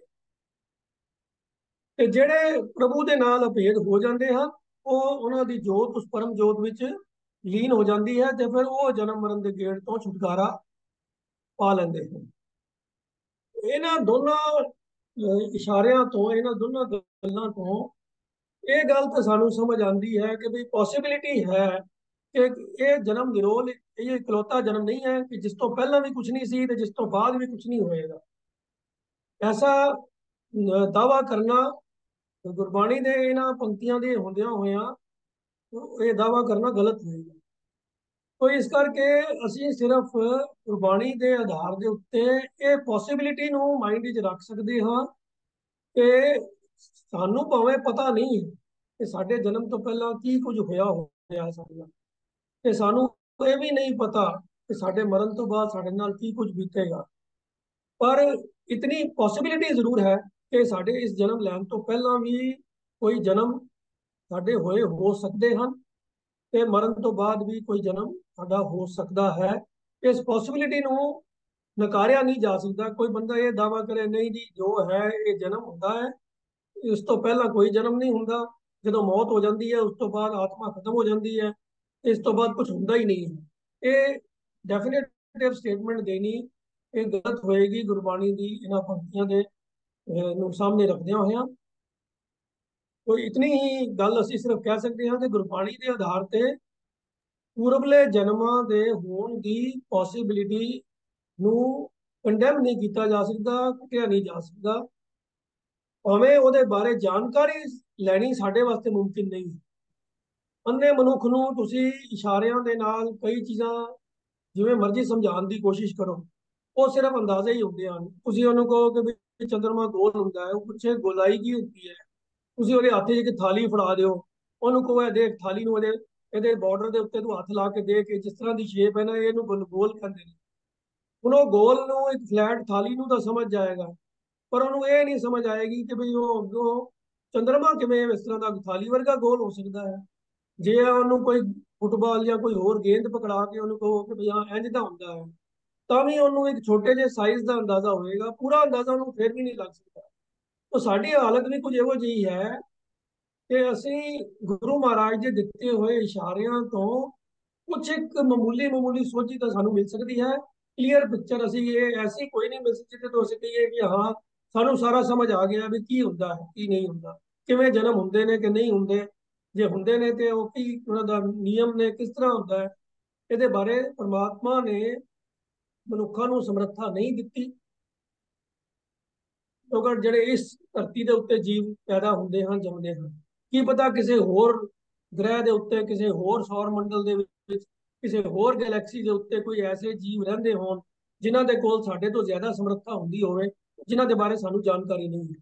ਜਿੱਥੇ ਤੱਕ ਇਨਸਾਨੀ ਜੂਨੀ ਦਾ ਤਲਕ ਹੈ, ਜਿੰਨੀ ਕੁ ਸੋਝੀ ਪਰਮਾਤਮਾ ਨੇ ਸਾਨੂੰ ਦਿੱਤੀ ਹੈ, ਅਸੀਂ ਇਹ ਦਾਅਵਾ ਨਹੀਂ ਕਰ ਸਕਦੇ ਕਿ ਸਾਨੂੰ ਪਿਛਲੇ ਜਨਮ ਅਗਲੇ ਜਨਮ ਦੇ ਬਾਰੇ ਸੋਝੀ ਹੈ, ਤੇ ਨਾ ਹੀ ਇਹ ਦਾਅਵਾ ਕਰ ਸਕਦੇ ਹਾਂ ਕਿ ਪਿਛਲਾ और अगला जन्म हो ही नहीं सकते। ये स्टेटमेंट देनी गलत है। मैं इतनी बेनती प्रवान करना। वाहिगुरू जी का खालसा, वाहिगुरू जी की फतेह। गुरु अर्जन साहब जी का फरमान है कि तुमरे करतब तुम ही जानो, तुमरी ओट गोपाला जी। देखो वाहिगुरू जी की जिहड़ी ये रचना है, ਇਹਦੇ ਬਾਰੇ ਕੋਈ ਵੀ ਦਾਅਵੇ ਨਾਲ ਕਹੇ ਇੰਜ ਹੈ ਤੇ ਲੱਗਦਾ ਨਹੀਂ ਵੀ ਇਹ ਗੱਲ ਠੀਕ ਹੋਏਗੀ। ਪਰ ਖੈਰ ਇਹ ਮੈਂ ਸ਼ੁਰੂ ਚ ਕਿਹਾ ਕਿ ਸਵਾਲ ਬੜਾ ਟੇਢਾ ਔਰ ਪਹਿਲਾਂ ਪੂਰਾ 2 ਵਾਰੀ ਫੁੱਲੀ ਡਿਸਕਸ ਵੀ ਹੋ ਚੁੱਕਾ ਹੈ। ਪਰ ਸੰਗਤ ਜੀ ਮੈਂ ਬੇਨਤੀ ਕਰਦਿਆਂ ਵੀ ਇਹੋ ਜਿਹਾ ਸਵਾਲ ਹੈ ਬਈ ਇਹਦਾ ਫਿਰ ਵੀ ਖਦਸ਼ਾ ਬਣਿਆ ਰਹਿਣਾ ਕਾਇਮ ਹੈ। ਔਰ ਵੀਰ ਐਮਪੀ ਸਿੰਘ ਜੀ ਨੇ ਵੀ ਦੱਸਿਆ ਕਿ ਜਿਵੇਂ ਕਿ ਬਿਲਕੁਲ ਠੋਕ ਕੇ ਕੁਝ ਨਹੀਂ ਕਿਹਾ ਜਾ ਸਕਦਾ। ਹਾਂ ਗੁਰਬਾਣੀ ਜਿਸ ਕਿਉਂਕਿ ਬਹੁਤ ਵੱਡਾ ਵਿਸ਼ਾ ਹੈ, ਪੂਰੇ 2 ਲੈਕਚਰ ਇਸ ਬਾਰੇ ਹੋ ਚੁੱਕੇ ਨੇ, ਤੋ ਗੁਰਬਾਣੀ ਅਨੁਸਾਰ ਆਪਾਂ ਇਹਨੂੰ ਇੱਕਦਮ ਰੱਦ ਕਰ ਦਈਏ, ਕਿਉਂਕਿ ਅੱਜ ਦੇ ਕੱਲ ਕੁਝ ਪ੍ਰਚਾਰਕ ਜਿਹੜੇ ਨੇ ਉਹ ਬਿਲਕੁਲ ਠੋਕ ਕੇ ਕਹਿੰਦੇ ਵੀ ਨਹੀਂ ਕੋਈ ਪਹਿਲਾ ਜਨਮ ਨਹੀਂ ਹੈ, ਇਹੀ ਜਿਹੜਾ ਅੱਜ ਤੋਂ ਪਹਿਲੇ ਕੰਮ ਹੋਇਆ। ਠੀਕ ਹੈ, ਜਿਹੜਾ ਪਹਿਲੇ ਕੰਮ ਹੋਇਆ ਉਹ ਤੇ ਪੂਰਬਲਾ ਹੋ ਜਾਂਦਾ, ਪਰ ਜੇ ਕਹਿਣਾ ਕਿ ਪਹਿਲਾ ਜਨਮ ਕੋਈ ਨਹੀਂ ਹੈ, ਜਿਵੇਂ ਬੜੇ ਮਤਲਬ ਆ ਵੀ ਖੋਲ ਕੇ ਵੀਰ ਜੀ ਨੇ ਦੱਸਿਆ, ਉਹਦੇ ਬਾਰੇ ਠੋਕ ਕੇ ਨਹੀਂ ਕਿਹਾ ਜਾ ਸਕਦਾ ਕਿ ਪਹਿਲਾ ਜਨਮ ਕੋਈ ਨਹੀਂ ਹੈ।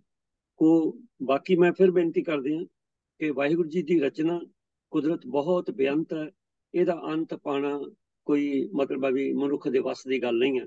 ਨਾ ਕਿਸੇ ਨੇ ਅੱਜ ਤੱਕ ਅੰਤ ਪਾਇਆ, ਨਾ ਹੀ ਪਾ ਸਕੇਗਾ, ਕਿਉਂਕਿ ਤੂੰ ਬੇਅੰਤ ਕੋ ਵਿਰਲਾ ਜਾਣ। ਸਤਿਗੁਰੂ ਕਿਰਪਾ ਕਰਨ। ਮੈਂ ਬੇਨਤੀ ਕਰਦੇ ਹਾਂ ਜਿਹਨਾਂ ਦਾ ਸਵਾਲ ਹੈ ਉਹਨਾਂ ਨੂੰ ਵੀ ਕਿ ਜੋ ਕੁਝ ਸਾਡੇ ਸਮਝ ਵਿੱਚ ਆਇਆ ਆਪ ਜੀ ਸਾਹਮਣੇ ਅਸੀਂ ਰੱਖਿਆ। ਬੇਨਤੀ ਫਿਰ ਵੀ ਇਹੀ ਹੈ ਕਿ ਆਓ ਆਪਾਂ ਇਸ ਗੱਲ ਤੇ ਜ਼ੋਰ ਦਈਏ ਕਿ ਜਿਹੜਾ ਪ੍ਰੈਜ਼ੈਂਟ ਸਾਡੇ ਕੋਲ ਹੈਗਾ ਉਹਦਾ ਆਪਾਂ ਲਾਭ ਉਠਾਈਏ, ਬਜਾਏ ਇਹਦੇ ਕਿਸੇ ਆਪਣਾ ਜ਼ੋਰ ਲਾਈਏ ਕਿ ਪਹਿਲੇ ਕੀ ਸੀ ਜਾਂ ਅੱਗੋਂ ਕੀ ਹੋਏਗਾ। ਆਪਾਂ ਵਰਤਮਾਨ ਵਿੱਚ ਜੀਵੇ, ਪਾਸਟ ਜਿਹੜਾ ਹੁਣ ਤੇ ਨਿਕਲ ਗਿਆ, ਆਉਣ ਵਾਲਾ ਕਿਸੇ ਨੂੰ ਪਤਾ ਨਹੀਂ, ਇਸ ਲਈ ਆਓ ਆਪਾਂ ਵਰਤਮਾਨ ਵਿੱਚ ਜੀਏ।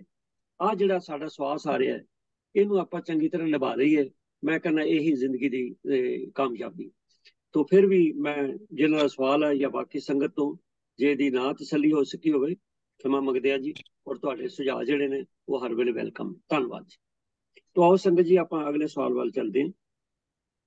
ਅਗਲਾ ਸਵਾਲ ਸਾਹਿਬ ਨਰਬੀਰ ਸਿੰਘ ਜੀ ਸਾਨੂੰ ਦੱਸਣਗੇ ਕਿ ਅਰਦਾਸ ਦੇ ਵਿੱਚ ਗੁਰਦੁਆਰਾ ਨਨਕਾਣਾ ਸਾਹਿਬ ਜਾਂ ਬਾਕੀ ਗੁਰਧਾਮਾਂ ਦੇ ਜਿਹਨਾਂ ਦਾ ਜ਼ਿਕਰ ਆਉਂਦਾ ਹੈ ਉਹ ਕਿਸ ਵੇਲੇ ਜੋੜਿਆ ਗਿਆ, ਕਿਉਂਕਿ ਅਰਦਾਸ ਦੇ ਵਿੱਚ ਕਈ ਵਾਰੀ ਸਮੇਂ ਬਸਮੇਂ ਤਬਦੀਲੀਆਂ ਆਉਂਦੀਆਂ ਰਹੀਆਂ ਨੇ, ਤੇ ਜੋ ਅੱਜ ਕੱਲ੍ਹ ਜਿਹੜੀ ਅਰਦਾਸ ਹੁਣ ਚੱਲ ਰਹੀ, ਜਿਹੜੀ ਸਾਡੀ ਸਿੱਖ ਰਹਿਤ ਮਰਿਆਦਾ ਵਿੱਚ ਅੰਕਤ ਹੈ, ਉਹਦੇ 'ਚ ਤੁਕਾਂ ਹੈਗੀਆਂ ਨੇ ਕਿ ਸ੍ਰੀ ਨਨਕਾਣਾ ਸਾਹਿਬ ਤੇ ਹੋਰ ਗੁਰਦੁਆਰੇ ਗੁਰਧਾਮ ਜਿਨ੍ਹਾਂ ਤੋਂ ਪੰਥ ਨੂੰ ਵਿਛੋੜਿਆ ਗਿਆ, ਖੁੱਲੇ ਦਰਸ਼ਨ ਦੀਦਾਰ ਅਤੇ ਸੇਵਾ ਸੰਭਾਲ ਦਾਨ ਖਾਲਸਾ ਜੀ ਨੂੰ ਬਖਸ਼ੇ। ਤੋ ਇਹ ਇੰਦਰਬੀਰ ਸਿੰਘ ਤੁਸੀਂ ਦੱਸੋ ਵੀ ਕਦ ਸ਼ਾਮਲ ਕੀਤਾ ਗਿਆ? ਸਵਾਲ ਕਰਤਾ ਨੇ ਪੁੱਛਿਆ। ਵਾਹਿਗੁਰੂ ਜੀ ਕਾ ਖਾਲਸਾ, ਵਾਹਿਗੁਰੂ ਜੀ ਕੀ ਫਤਿਹ। ਵਾਹਿਗੁਰੂ ਜਿਸ ਫਤਿਹ। ਤਰ੍ਹਾਂ ਵੀਰ ਰਾਜਾ ਸਿੰਘ ਜੀ ਨੇ ਕਲੀਅਰਲੀ ਆਪ ਜੀ ਦੇ ਸਾਹਮਣੇ ਸਵਾਲ ਰੱਖਿਆ ਹੈ ਤੇ ਕਿਹਾ ਹੈ ਕਿ ਸਿੱਖ ਰਹਿਤ ਮਰਿਆਦਾ ਵਿੱਚ ਅਰਦਾਸ ਸੰਬੰਧੀ ਵਕਤਨ ਫਵਕਤਨ ਤਬਦੀਲੀਆਂ ਵੀ ਆਈਆਂ ਨੇ। ਤੇ ਅੱਜ ਦਾ ਜਿਹੜਾ ਸਵਾਲ ਸਾਨੂੰ ਪੁੱਛਿਆ ਗਿਆ ਹੈ ਇਹ ਅਰਦਾਸ ਦੇ ਉਸ ਪਹਿਰੇ ਦਾ ਹੈ ਜਿਸ ਵਿੱਚ ਸ੍ਰੀ ਨਨਕਾਣਾ ਸਾਹਿਬ ਤੇ ਹੋਰ ਗੁਰਦੁਆਰਿਆਂ ਗੁਰਧਾਮਾਂ ਦੀ ਗੱਲ ਜਿਹੜੀ ਕੀਤੀ ਗਈ। ਤਾਂ ਸੰਗਤ ਜੀ, ਸਿੱਖ ਰਹਿਤ ਮਰਿਆਦਾ ਜਿਹੜੀ ਕਿ ਸਾਲ 1945 3 ਫਰਵਰੀ 1945 ਨੂੰ ਪੰਥ ਦੀ ਝੋਲੀ ਵਿੱਚ ਪਾਈ ਗਈ, ਇੱਕ ਮੁਕੰਮਲ ਦਸਤਾਵੇਜ਼ ਦੇ ਰੂਪ ਦੇ ਵਿੱਚ। ਅਤੇ ਇਸ ਵਿੱਚ ਸਿੱਖ ਦੀ ਰਹਿਣੀ ਦੋ ਪ੍ਰਕਾਰ ਦੀ ਦੱਸੀ ਗਈ ਹੈ, ਜਿਹੜੀ ਸ਼ਖਸੀ ਰਹਿਣੀ ਤੇ ਗੁਰਮਤ ਦੀ ਰਹਿਣੀ। ਸ਼ਖਸੀ ਰਹਿਣੀ ਦੇ ਪਹਿਲੇ ਪਹਿਰੇ ਨਾਮ ਬਾਣੀ ਦਾ ਅਭਿਆਸ ਦੇ ਸਿਰਲੇਖ ਹੇਠ ਅਰਦਾਸ ਸਿੱਖ ਦੇ ਰੋਜ਼ਾਨਾ ਜੀਵਨ ਦਾ ਇੱਕ ਜ਼ਰੂਰੀ ਅੰਗ ਬਣਾਈ ਗਈ, ਜੋ ਹਰ ਗੁਰਸਿੱਖ ਰੋਜ਼ਾਨਾ ਇਸ ਨੂੰ ਆਪਣੇ ਅਮਲ ਦੇ ਵਿੱਚ ਲਿਆਉਂਦਾ। ਤੇ ਇਸ ਰਹਿਤ ਮਰਿਆਦਾ ਸੰਧੀ ਦਾਸ ਨੇ ਪਹਿਲਾਂ ਦੱਸਿਆ ਕਿ 1945 ਵਿੱਚ ਪੰਥ ਦੀ ਝੋਲੀ ਵਿੱਚ ਪਾਈ ਗਈ। ਇਸ ਦੇ ਤਕਰੀਬਨ 2 ਸਾਲ ਬਾਅਦ ਇੱਕ ਵੱਡੀ ਸਿਆਸੀ ਤਬਦੀਲੀ ਇਸ ਖਿੱਤੇ ਦੇ ਵਿੱਚ ਹੋਈ, ਜੋ ਆਪ ਸਾਰੇ ਜਾਣਦੇ ਹੋ ਕਿ ਸੰਨ 1947 ਵਿੱਚ ਭਾਰਤ ਦੇਸ਼ ਅੰਗਰੇਜ਼ਾਂ ਦੀ ਗੁਲਾਮੀ ਤੋਂ ਆਜ਼ਾਦ ਹੋਇਆ ਤੇ ਇਸ ਆਜ਼ਾਦੀ ਦਾ ਭਿਆਨਕ ਮੁੱਲ ਜਿਹੜਾ ਹੈ ਉਹ ਪੰਜਾਬ ਨੂੰ ਉਤਾਰਨਾ ਪਿਆ, ਜਿਸ ਦੇ 2 ਟੁਕੜੇ ਹੋ ਗਏ, ਲਹਿੰਦਾ ਪੰਜਾਬ ਤੇ ਚੜ੍ਹਦਾ ਪੰਜਾਬ। ਲਹਿੰਦਾ ਪੰਜਾਬ, ਚੜ੍ਹਦਾ ਪੰਜਾਬ ਹਿੰਦੁਸਤਾਨ ਵੱਲ, ਜਦਕਿ ਲਹਿੰਦਾ ਪੰਜਾਬ ਪਾਕਿਸਤਾਨ ਵੱਲ ਰਹਿ ਗਿਆ। ਇਸ ਬਟਵਾਰੇ ਨਾਲ ਜਿੱਥੇ ਸਿੱਖਾਂ ਦਾ ਸਭ ਤੋਂ ਵੱਧ ਜਾਨੀ ਤੇ ਮਾਲੀ ਨੁਕਸਾਨ ਹੋਇਆ, ਉੱਥੇ ਸਿੱਖਾਂ ਦੇ ਤਕਰੀਬਨ ਬਹੁਤ ਸਾਰੇ ਇਤਿਹਾਸਕ ਗੁਰਦੁਆਰੇ, ਜਿਨ੍ਹਾਂ ਵਿੱਚ ਗੁਰੂ ਨਾਨਕ ਸਾਹਿਬ ਜੀ ਦਾ ਜਨਮ ਅਸਥਾਨ ਗੁਰਦੁਆਰਾ ਸ਼੍ਰੀ ਜਨਮ ਅਸਥਾਨ ਨਨਕਾਣਾ ਸਾਹਿਬ, ਪੰਜਾ ਸਾਹਿਬ, ਡੇਰਾ ਸਾਹਿਬ ਲਾਹੌਰ, ਕਰਤਾਰਪੁਰ ਸਾਹਿਬ ਆਦਿ ਅਨੇਕਾਂ ਗੁਰਦੁਆਰੇ ਸਾਹਿਬਾਨ ਸਿੱਖਾਂ ਤੋਂ ਜੁਦਾ ਹੋ ਗਏ, ਜਾਂ ਇੰਝ ਕਹੀਏ ਕਿ ਸਿੱਖ ਆਪਣੀ ਬਹੁਮੁੱਲੀ ਵਿਰਾਸਤ ਤੋਂ ਵਾਂਝੇ ਹੋ ਗਏ ਤੇ ਇਹ ਸਾਰੇ ਗੁਰਦੁਆਰਾ ਸਾਹਿਬਾਨ ਤੇ ਗੁਰਧਾਮ ਪਾਕਿਸਤਾਨ ਦੇ ਵਿੱਚ ਰਹਿ ਗਏ। ਸੋ ਤਕਰੀਬਨ 1948 ਯਾਨੀ ਦੂਸਰੇ ਸਾਲ ਤੋਂ ਹੀ ਜਦ ਥੋੜਾ ਬਹੁਤ ਇਸ ਨੂੰ ਸੰਭਾਲਿਆ ਗਿਆ, ਇਸ ਸਾਰੀ ਤਬਦੀਲੀ ਨੂੰ, ਤੇ ਸਿੱਖਾਂ ਦੇ ਵਿੱਚ ਇਹ ਆਵਾਜ਼ ਜ਼ੋਰ ਪਕੜਨੀ ਸ਼ੁਰੂ ਹੋ ਗਈ ਕਿ ਇਹਨਾਂ ਵਿਛੜ ਚੁੱਕੇ ਇਤਿਹਾਸਕ ਗੁਰਧਾਮਾਂ, ਜਿਨ੍ਹਾਂ ਦੇ ਦਰਸ਼ਨ ਖਾਲਸਾ ਪੰਥ ਵਾਂਝਾ ਰਹਿ ਗਿਆ ਹੈ, ਦੇ ਦੁਬਾਰਾ ਦਰਸ਼ਨ ਦੀਦਾਰੇ ਅਤੇ ਖਾਲਸਾ ਵੱਲੋਂ ਇਹਨਾਂ ਦੀ ਸੇਵਾ ਸੰਭਾਲ ਲਈ ਯਤਨ ਕੀਤੇ ਜਾਣ। ਅਤੇ ਪ੍ਰਥਮ ਤੌਰ ਤੇ ਇਹ ਫੈਸਲਾ ਹੋਇਆ ਕਿ ਇਹਨਾਂ ਵਿਛੜੇ ਗੁਰਧਾਮਾਂ ਲਈ ਹਰ ਸਿੱਖ ਵੱਲੋਂ ਰੋਜ਼ਾਨਾ ਸੰਗਤੀ ਅਤੇ ਨਿੱਜੀ ਅਰਦਾਸ ਹੋਣੀ ਚਾਹੀਦੀ ਹੈ, ਜਿਸ ਵਿੱਚ ਸਤਿਗੁਰੂ ਪਾਸ ਇਹਨਾਂ ਗੁਰਧਾਮਾਂ ਦੇ ਦਰਸ਼ਨ ਦੀਦਾਰ ਅਤੇ ਸੇਵਾ ਸੰਭਾਲ ਲਈ ਜੋਦੜੀ ਕੀਤੀ ਜਾਵੇ। ਤਾਂ ਸ਼੍ਰੋਮਣੀ ਗੁਰਦੁਆਰਾ ਪ੍ਰਬੰਧਕ ਕਮੇਟੀ, ਜੋ ਪੰਥ ਦੀ ਸਿਰਮੌਰ ਜਥੇਬੰਦੀ ਹੈ, ਅੰਮ੍ਰਿਤਸਰ ਵੱਲੋਂ ਇਸ ਸੰਬੰਧੀ ਸਿੱਖ ਚਿੰਤਕਾਂ ਅਤੇ ਵਿਦਵਾਨਾਂ ਦੀਆਂ ਬੈਠਕਾਂ ਸੱਦੀਆਂ ਗਈਆਂ ਅਤੇ ਉਹਨਾਂ ਨੂੰ ਇਸ ਸੰਬੰਧ ਵਿੱਚ ਯੋਗ ਅਤੇ ਵਧੀਆ ਸ਼ਬਦਾਵਲੀ ਤਿਆਰ ਕਰਨ ਲਈ ਕਿਹਾ ਗਿਆ, ਜਿਸ ਨੂੰ ਅਰਦਾਸ ਦਾ ਹਿੱਸਾ ਬਣਾਇਆ ਜਾ ਸਕੇ। ਤਾਂ ਇਸੇ ਤਰ੍ਹਾਂ ਸ਼੍ਰੋਮਣੀ ਕਮੇਟੀ ਦੇ ਹੀ ਇੱਕ ਵਿਦਵਾਨ ਮੁਲਾਜ਼ਮ ਦਾ ਜ਼ਿਕਰ ਆਉਂਦਾ ਹੈ, ਜਿਨ੍ਹਾਂ ਦਾ ਨਾਂ ਸਰਦਾਰ ਜੋਗਿੰਦਰ ਸਿੰਘ ਪਸੀਨ ਲਿਖਿਆ ਗਿਆ ਹੈ, ਨੇ ਇੱਕ ਸ਼ਬਦਾਵਲੀ ਤਿਆਰ ਕੀਤੀ। ਉਹ ਸ਼ਬਦਾਵਲੀ ਕੀ ਸੀ? ਹੇ ਅਕਾਲ ਪੁਰਖ, ਆਪਣੇ ਪੰਥ ਦੇ ਸਦਾ ਸਹਾਈ ਦਾਤਾਰ ਜੀਓ, ਸ਼੍ਰੀ ਨਨਕਾਣਾ ਸਾਹਿਬ ਤੇ ਹੋਰ ਗੁਰਦੁਆਰਿਆਂ ਗੁਰਧਾਮਾਂ ਦੇ ਜਿਨ੍ਹਾਂ ਤੋਂ ਪੰਥ ਨੂੰ ਵਿਛੋੜਿਆ ਗਿਆ ਹੈ, ਖੁੱਲੇ ਦਰਸ਼ਨ ਦੀਦਾਰ ਤੇ ਸੇਵਾ ਸੰਭਾਲ ਦਾ ਦਾਨ ਖਾਲਸਾ ਜੀ ਨੂੰ ਬਖਸ਼ੋ। ਤੇ ਇਸ ਸ਼ਬਦਾਵਲੀ ਨੂੰ ਸਮੁੱਚੇ ਸ਼੍ਰੋਮਣੀ ਕਮੇਟੀ ਦੇ ਇਜਲਾਸ ਦੇ ਵਿੱਚ ਪ੍ਰਵਾਨ ਕੀਤਾ ਗਿਆ ਅਤੇ ਇਸ ਸੰਬੰਧ ਵਿੱਚ ਮਿਤੀ 12 ਮਾਘ ਸੰਮਤ ਨਾਨਕਸ਼ਾਹੀ 483 ਮੁਤਾਬਕ 25 ਜਨਵਰੀ 1952 ਨੂੰ ਸ਼੍ਰੀ ਅਕਾਲ ਤਖਤ ਸਾਹਿਬ ਤੋਂ ਇੱਕ ਹੁਕਮਨਾਮਾ ਜਾਰੀ ਹੋਇਆ, ਜਿਸ ਵਿੱਚ ਸਰਬਤ ਖਾਲਸਾ ਅਤੇ ਗੁਰਦੁਆਰਿਆਂ ਦੇ ਸੇਵਾਦਾਰਾਂ ਨੂੰ ਇਹ ਆਦੇਸ਼ ਦਿੱਤਾ ਗਿਆ ਕਿ ਅਰਦਾਸ ਵਿੱਚ ਹੇਠ ਲਿਖੇ ਸ਼ਬਦ ਸ਼ਾਮਲ ਸਮਝੇ ਜਾਣ। ਤੇ ਉਹ ਸ਼ਬਦ ਕੀ ਸਨ, ਜਿਸ ਤਰ੍ਹਾਂ ਦੀ ਦਾਸ ਨੇ ਹੁਣੇ ਪੜ੍ਹਿਆ ਹੈ? ਹੇ ਅਕਾਲ ਪੁਰਖ, ਆਪਣੇ ਪੰਥ ਦੇ ਸਦਾ ਸਹਾਈ ਦਾਤਾਰ ਜੀਓ, ਸ਼੍ਰੀ ਨਨਕਾਣਾ ਸਾਹਿਬ ਤੇ ਹੋਰ ਗੁਰਦੁਆਰਿਆਂ ਗੁਰਧਾਮਾਂ ਦੇ ਜਿਨ੍ਹਾਂ ਤੋਂ ਪੰਥ ਨੂੰ ਵਿਛੋੜਿਆ ਗਿਆ ਹੈ, ਖੁੱਲੇ ਦਰਸ਼ਨ ਦੀਦਾਰ ਤੇ ਸੇਵਾ ਸੰਭਾਲ ਦਾ ਦਾਨ ਖਾਲਸਾ ਜੀ ਨੂੰ ਬਖਸ਼ੋ। ਸੋ ਉਸ ਸਮੇਂ ਤੋਂ ਲੈ ਕੇ ਅੱਜ ਤੱਕ ਇਹ ਸਿੱਖ ਰਹਿਤ ਮਰਿਆਦਾ ਦੇ ਵਿੱਚ ਅਰਦਾਸ ਦਾ ਇੱਕ ਪੱਕੇ ਤੌਰ ਤੇ ਜਿਹੜਾ ਹਿੱਸਾ ਬਣਿਆ ਰਿਹਾ ਹੈ ਤੇ ਅੱਜ ਵੀ ਸਮੁੱਚੇ ਸੰਸਾਰ ਦਾ ਸਿੱਖ ਜਨ ਅਰਦਾਸ ਕਰਦਾ ਹੈ ਤੇ ਇਹ ਸ਼ਬਦਾਂ ਦੇ ਰਾਹੀਂ ਇਹਨਾਂ ਵਿਛੜੇ ਹੋਏ ਗੁਰਧਾਮਾਂ ਦੀ ਅਰਦਾਸ ਵਿੱਚ ਮੰਗ ਕਰਦਾ ਹੈ। ਸੋ ਆਸ ਹੈ ਜਿਸ ਵੀਰ ਜੀ ਨੇ ਜਾਂ ਭੈਣ ਜੀ ਨੇ ਸਵਾਲ ਪੁੱਛਿਆ ਹੋਵੇਗਾ ਉਹਨਾਂ ਨੂੰ ਉਹਨਾਂ ਦਾ ਜਵਾਬ ਮਿਲਿਆ ਹੋਵੇਗਾ। ਫਿਰ ਵੀ ਜੇ ਕੋਈ ਆਪ ਜੀ ਵਿਦਵਾਨ ਸੱਜਣ ਹੋ ਕਿ ਹੋਰ ਵੀ ਇਸ ਦੇ ਵਿੱਚ ਕੋਈ ਵਾਧਾ ਹੋਵੇ ਤਾਂ ਆਪ ਜੀ ਜ਼ਰੂਰ ਸਾਨੂੰ ਦੱਸ ਸਕਦੇ ਹੋ। ਭੁੱਲ ਚੁੱਕ ਦੀ ਖਿਮਾ। ਵਾਹਿਗੁਰੂ ਜੀ ਕਾ ਖਾਲਸਾ, ਵਾਹਿਗੁਰੂ ਜੀ ਕੀ ਫਤਿਹ। ਵਾਹਿਗੁਰੂ ਜੀ ਕਾ ਖਾਲਸਾ, ਵਾਹਿਗੁਰੂ ਜੀ ਕੀ ਫਤਿਹ। ਧੰਨਵਾਦ ਵੀਰ ਇੰਦਰਬੀਰ ਸਿੰਘ ਜੀ। ਤੋ ਸੰਗਤ ਜੀ, ਵੀਰ ਜੀ ਨੇ ਇਹ ਕਦ ਇਹ ਕਿਸ ਸਮੇਂ ਜਿਹੜੀਆਂ ਤੁਕਾਂ ਨੇ ਜੋੜੀਆਂ ਗਈਆਂ ਨੇ ਇਸ ਅਰਦਾਸ ਦੇ ਵਿੱਚ ਉਹ ਸਾਨੂੰ ਦੱਸਿਆ। ਤੋ ਸੰਗਤ ਜੀ, ਮੈਂ ਬੇਨਤੀ ਕਰਦੇ ਹਾਂ ਕਿ ਅਰਦਾਸ ਦੀ ਸ਼ਬਦਾਵਲੀ ਮੈਂ ਸ਼ੁਰੂ ਜਿਸ ਤਰ੍ਹਾਂ ਕਿਹਾ ਸੀਗਾ ਕਿ ਅਰਦਾਸ ਦੀ ਸ਼ਬਦਾਵਲੀ ਸਿੱਖ ਰਹਿਤ ਮਰਿਆਦਾ ਵਿੱਚ ਹੈ। ਸਾਨੂੰ ਦੋ ਗੱਲਾਂ ਦਾ ਅਸੀਂ ਬਾਰ-ਬਾਰ ਰਿਪੀਟ ਵੀ ਕਰਦੇ ਹਾਂ ਕਿ ਇੱਕ ਤੇ ਹੈ ਕਿ ਸਿੱਖ ਰਹਿਤ ਮਰਿਆਦਾ ਹਰ ਘਰ ਵਿੱਚ ਹੋਣੀ ਚਾਹੀਦੀ ਹੈ ਔਰ ਉਹਨੂੰ ਪੜ੍ਹੋ, ਕਿਉਂਕਿ ਬੜੀ ਛੋਟੀ ਜਿਹੀ ਟਰੈਕਟ ਹੈਗਾ 25-30 ਪੇਜਸ ਦਾ। ਇਹ ਬੰਦਾ ਅੱਧੇ ਪੌਣੇ ਘੰਟੇ ਵਿੱਚ ਪੜ੍ਹ ਸਕਦਾ ਔਰ ਘਰ ਵਿੱਚ ਜ਼ਰੂਰ ਰੱਖੋ। ਜਦ ਵੀ ਕਿਤੇ ਕੋਈ ਕਨਫਿਊਜ਼ਨ ਹੋਵੇ ਅਸੀਂ ਕੱਢ ਕੇ ਉਹਨੂੰ ਦੇਖ ਸਕਦੇ। ਹੁਣ ਉਹਦੇ ਵਿੱਚ ਜਿਹੜੀ ਸੰਗਤੀ ਅਰਦਾਸ ਹੈ ਉਹਦੀ ਬਕਾਇਦਾ ਸ਼ਬਦਾਵਲੀ ਦਿੱਤੀ। ਤੋ ਸਾਨੂੰ ਚਾਹੀਦਾ ਹੈ ਕਿ ਅਸੀਂ ਬਿਲਕੁਲ ਐਗਜ਼ੈਕਟ ਉਹੀ ਸ਼ਬਦਾਵਲੀ ਜਿਹੜੀ ਹੈ ਉਹ ਵਰਤੀਏ। ਪਰੰਤੂ ਕਈਆਂ ਗੁਰਦੁਆਰਾ ਸਾਹਿਬਾਨ ਵਿੱਚ ਔਰ ਖਾਸ ਕਰਕੇ ਡੇਰਿਆਂ ਵਿੱਚ ਉਹਨਾਂ ਨੇ ਸ਼ਬਦਾਵਲੀ ਬਿਲਕੁਲ ਆਪਣੀ ਬਣਾਈ ਹੈ ਔਰ ਕਾਫੀ ਫਰਕ ਹੁੰਦਾ। ਕਿਸੇ ਕੌਮ ਨੂੰ ਇਕੱਠਿਆਂ ਰੱਖਣ ਲਈ ਉਹਦਾ ਵਿਧਾਨ, ਉਹਦਾ ਨਿਸ਼ਾਨ ਇੱਕ ਹੋਣਾ ਚਾਹੀਦਾ। ਅਰਦਾਸ ਇੱਕ ਬੜਾ ਸਾਡਾ ਅਹਿਮ ਅੰਗ ਹੈ। ਇਸ ਕਰਕੇ ਸਾਨੂੰ ਕੋਸ਼ਿਸ਼ ਹੋਣੀ ਚਾਹੀਦੀ ਹੈ ਕਿ ਅਰਦਾਸ ਉਹੀ ਕਰੀਏ ਜਿਹੜੀ ਸਿੱਖ ਰਹਿਤ ਮਰਿਆਦਾ ਵਿੱਚ ਸ਼ਾਮਲ। ਪਰ ਹੁੰਦਾ ਕੀ ਹੈ, ਕਿਉਂਕਿ ਸ਼੍ਰੋਮਣੀ ਗੁਰਦੁਆਰਾ ਪ੍ਰਬੰਧਕ ਕਮੇਟੀ ਜਿਹੜੀ ਹੈ, ਕਿਉਂਕਿ ਜਿਹਦਾ ਜ਼ਿਕਰ ਹੁਣੇ ਆਇਆ, ਉਹ ਸਾਡਾ ਇੱਕ ਵੱਡਾ ਮਤਲਬ ਸਾਡਾ ਅਦਾਰਾ ਹੈ ਜਿਹੜਾ ਇਹਨਾਂ ਚੀਜ਼ਾਂ ਨੂੰ ਕੰਟਰੋਲ ਕਰਦਾ। ਪਰ ਤੁਸੀਂ ਦੇਖੋਗੇ ਕਿ ਦੋ ਸ਼ਬਦ ਜਿਹੜੇ ਨੇ, ਜਿਹੜੇ ਦਰਬਾਰ ਸਾਹਿਬ 'ਚ ਵੀ ਅਰਦਾਸ ਹੁੰਦੀ ਹੈ, ਉਹ ਆਪਣੇ ਆਪ ਬਦਲਾ ਲਏ ਗਏ ਨੇ, ਨਹੀਂ ਪਤਾ ਵੀ ਕਿਉਂ ਔਰ ਕਦ। ਹਾਲਾਂਕਿ ਇਦਾਂ ਹੋਣਾ ਨਹੀਂ ਚਾਹੀਦਾ। ਜਿਵੇਂ ਮਤ ਪੱਤ ਦੇ ਰਾਖੇ ਪੜਿਆ ਜਾਂਦਾ, ਹਾਲਾਂਕਿ ਮਰਿਆਦਾ ਵਿੱਚ ਇਹ ਜਿਹੜੀ ਅਰਦਾਸ ਦੀ ਸ਼ਬਦਾਵਲੀ ਉਹਦੇ ਵਿੱਚ ਪੱਤ ਨਹੀਂ ਲਫ਼ਜ਼ ਹੈਗਾ, ਮਤ ਦੇ ਰਾਖੇ ਵਾਹਿਗੁਰੂ। ਤੋ ਇਸੇ ਤਰ੍ਹਾਂ ਗੁਰਦੁਆਰਾ ਧੰਨ ਧੰਨ ਜਿਸ ਗੁਰੂ ਗ੍ਰੰਥ ਸਾਹਿਬ ਦਾ ਜ਼ਿਕਰ ਆਉਂਦਾ, ਉੱਥੇ ਵੀ ਦਰਸ਼ਨ ਦੀਦਾਰੇ। ਤੋ ਇਹ ਜਿਹੜੀਆਂ ਤੁਕਾਂ ਨੇ ਆਪ ਬਿਸ਼ੱਕ ਰਹਿਤ ਮਰਿਆਦਾ 'ਚ ਦੇਖਣਾ। ਤੋ ਕਹਿਣ ਦਾ ਮਤਲਬ ਇਹ ਹੈ ਕਿ ਕਿਸੇ ਨੂੰ ਕੋਈ ਅਧਿਕਾਰ ਨਹੀਂ ਹੈ ਹੋਣਾ ਚਾਹੀਦਾ ਕਿ ਅਰਦਾਸ ਦੀ ਸ਼ਬਦਾਵਲੀ 'ਚ ਕੋਈ ਚੇਂਜ ਕਰ ਦੇ, ਪਰ ਇਹਦਾ ਸਾਨੂੰ ਖਿਆਲ ਰੱਖਣ ਦੀ ਲੋੜ ਹੈ। ਖੈਰ, ਮੈਂ ਇੱਕ ਵਾਰੀ ਫੇਰ ਵੀਰ ਜੀ ਦਾ ਧੰਨਵਾਦ ਕਰਦਾ। ਉਹਨਾਂ ਨੇ ਜੋ ਸਵਾਲ ਆਇਆ ਉਹਦਾ ਉੱਤਰ ਬਖੂਬੀ ਦਿੱਤਾ। ਮੈਂ ਬਹੁਤ ਮਿਹਰਬਾਨੀ। ਸੰਗਤ ਜੀ, ਇੱਕ ਸਵਾਲ ਸਾਡੇ ਕੋਲ ਹਰਜਿੰਦਰ ਸਿੰਘ ਟੋਰਾਂਟੋ ਤੋਂ ਉਹਨਾਂ ਨੇ ਭੇਜਿਆ। ਉਹ ਕਹਿੰਦੇ ਨੇ ਕਿ ਜਿਸ ਵੇਲੇ ਆਪਾਂ ਇੱਕ ਦੂਸਰੇ ਨੂੰ ਮਿਲਦੇ ਹਾਂ ਤੇ ਮਿਲਣ ਵੇਲੇ ਸਤਿ ਸ੍ਰੀ ਅਕਾਲ ਆਖਿਆ ਜਾਏ ਜਾਂ ਫਤਿਹ ਗਜਾਈ ਜਾਏ, ਇਹ ਉਹਨਾਂ ਦਾ ਸਵਾਲ। ਤੋ ਸੰਗਤ ਜੀ, ਮੈਂ ਬੇਨਤੀ ਕਰਦੇ ਹਾਂ ਕਿ ਜਿਹੜਾ ਸਤਿ ਸ੍ਰੀ ਅਕਾਲ ਹੈ ਇਹ ਆਪਣੇ ਆਪ 'ਚ ਕੰਪਲੀਟ ਨਹੀਂ ਹੈ। ਕੰਪਲੀਟ ਤੇ ਤੁਹਾਨੂੰ ਪਤਾ ਹੈ, ਕੰਪਲੀਟ ਸੈਂਟੈਂਸ ਹੈ ਕਿ ਬੋਲੇ ਸੋ ਨਿਹਾਲ ਸਤਿ ਸ੍ਰੀ ਅਕਾਲ, ਇਹ ਕੰਪਲੀਟ ਹੈ। ਅਸੀਂ ਉਹਦਾ ਜਿਹੜਾ ਅੱਧਾ ਹਿੱਸਾ ਹੈ ਉਹ ਪ੍ਰਚਲਿਤ ਹੋ ਗਿਆ ਕਿ ਅਸੀਂ ਜਿਸ ਵੇਲੇ ਦਿਲ ਕਰਦਾ ਕੋਈ ਵੀ ਅਸੀਂ ਉਹਨੂੰ ਸਤਿ ਸ੍ਰੀ ਅਕਾਲ। ਔਰ ਪਿੱਛੇ ਗੱਲ ਚੱਲ ਰਹੀ ਸੀ ਵੀ ਸਤਿ ਸ੍ਰੀ ਅਕਾਲ ਕਹੀ ਤੇ ਸਤਿ ਸ੍ਰੀ ਅਕਾਲ ਹੀ ਕਰਦੇ ਨੇ, ਵੀ ਤੱਤਾ ਵੀ ਵਿੱਚੋਂ ਜਿਹੜਾ ਨਾ ਉਹ ਤੇਜ਼ੀ ਨਾਲ ਉਡਾ ਦਿੰਦੇ ਨੇ ਵੀ ਬਹੁਤਾ ਜ਼ੋਰ ਨਾ ਲੱਗ ਜੇ ਐਵੇਂ। ਪਰ ਸਾਡਾ ਜਿਹੜਾ ਇਹ ਸਤਿ ਸ੍ਰੀ ਅਕਾਲ ਹੈ ਇਹ ਜੰਗੀ ਨਾਰਾ ਹੈ। ਜਿਸ ਵੇਲੇ ਸਿੱਖਾਂ ਤੇ ਭੀੜ ਬਣੀ, ਸਿੱਖਾਂ ਦੇ ਸਿਰਾਂ ਦਾ ਮੁੱਲ ਪਿਆ, ਤਾਂ ਉਹਨਾਂ ਨੂੰ ਜੰਗਲਾਂ ਬੇਲਿਆਂ ਦੇ ਵਿੱਚ ਛੁਪ ਕੇ ਗਰੁੱਪ ਬਣਾ ਕੇ ਰਹਿੰਦੇ ਸਨ, ਕਿਉਂਕਿ ਸਿੱਖਾਂ ਦਾ ਸ਼ਿਕਾਰ ਕੀਤਾ ਜਾਂਦਾ ਸੀਗਾ। ਤਾਂ ਫਿਰ ਕੀ ਸੀ ਵੀ ਜਿਸ ਵੇਲੇ ਕੋਈ ਹਮਲਾਵਰ ਆਉਂਦਾ ਸੀ ਸਾਹਮਣੇ ਤੇ ਜਿਹਦੀ ਨਜ਼ਰੀ ਪੈਂਦਾ ਸੀਗਾ, ਔਰ ਉਸ ਵੇਲੇ ਦੀ ਸਟ੍ਰੈਟਜੀ ਵੀ ਇਹ ਸੀ ਵੀ ਉਹ ਖਿਲਰ ਕੇ ਕੋਈ ਸੱਜੇ ਕੋਈ ਖੱਬੇ ਕੋਈ ਉਧਰ ਜਿੰਨੇ ਕੁ ਵੀ ਹੁੰਦੇ ਸੀ ਥੋੜੀ ਗਿਣਤੀ ਉਹ ਵੰਡ ਕੇ ਬੈਠਦੇ ਸਨ।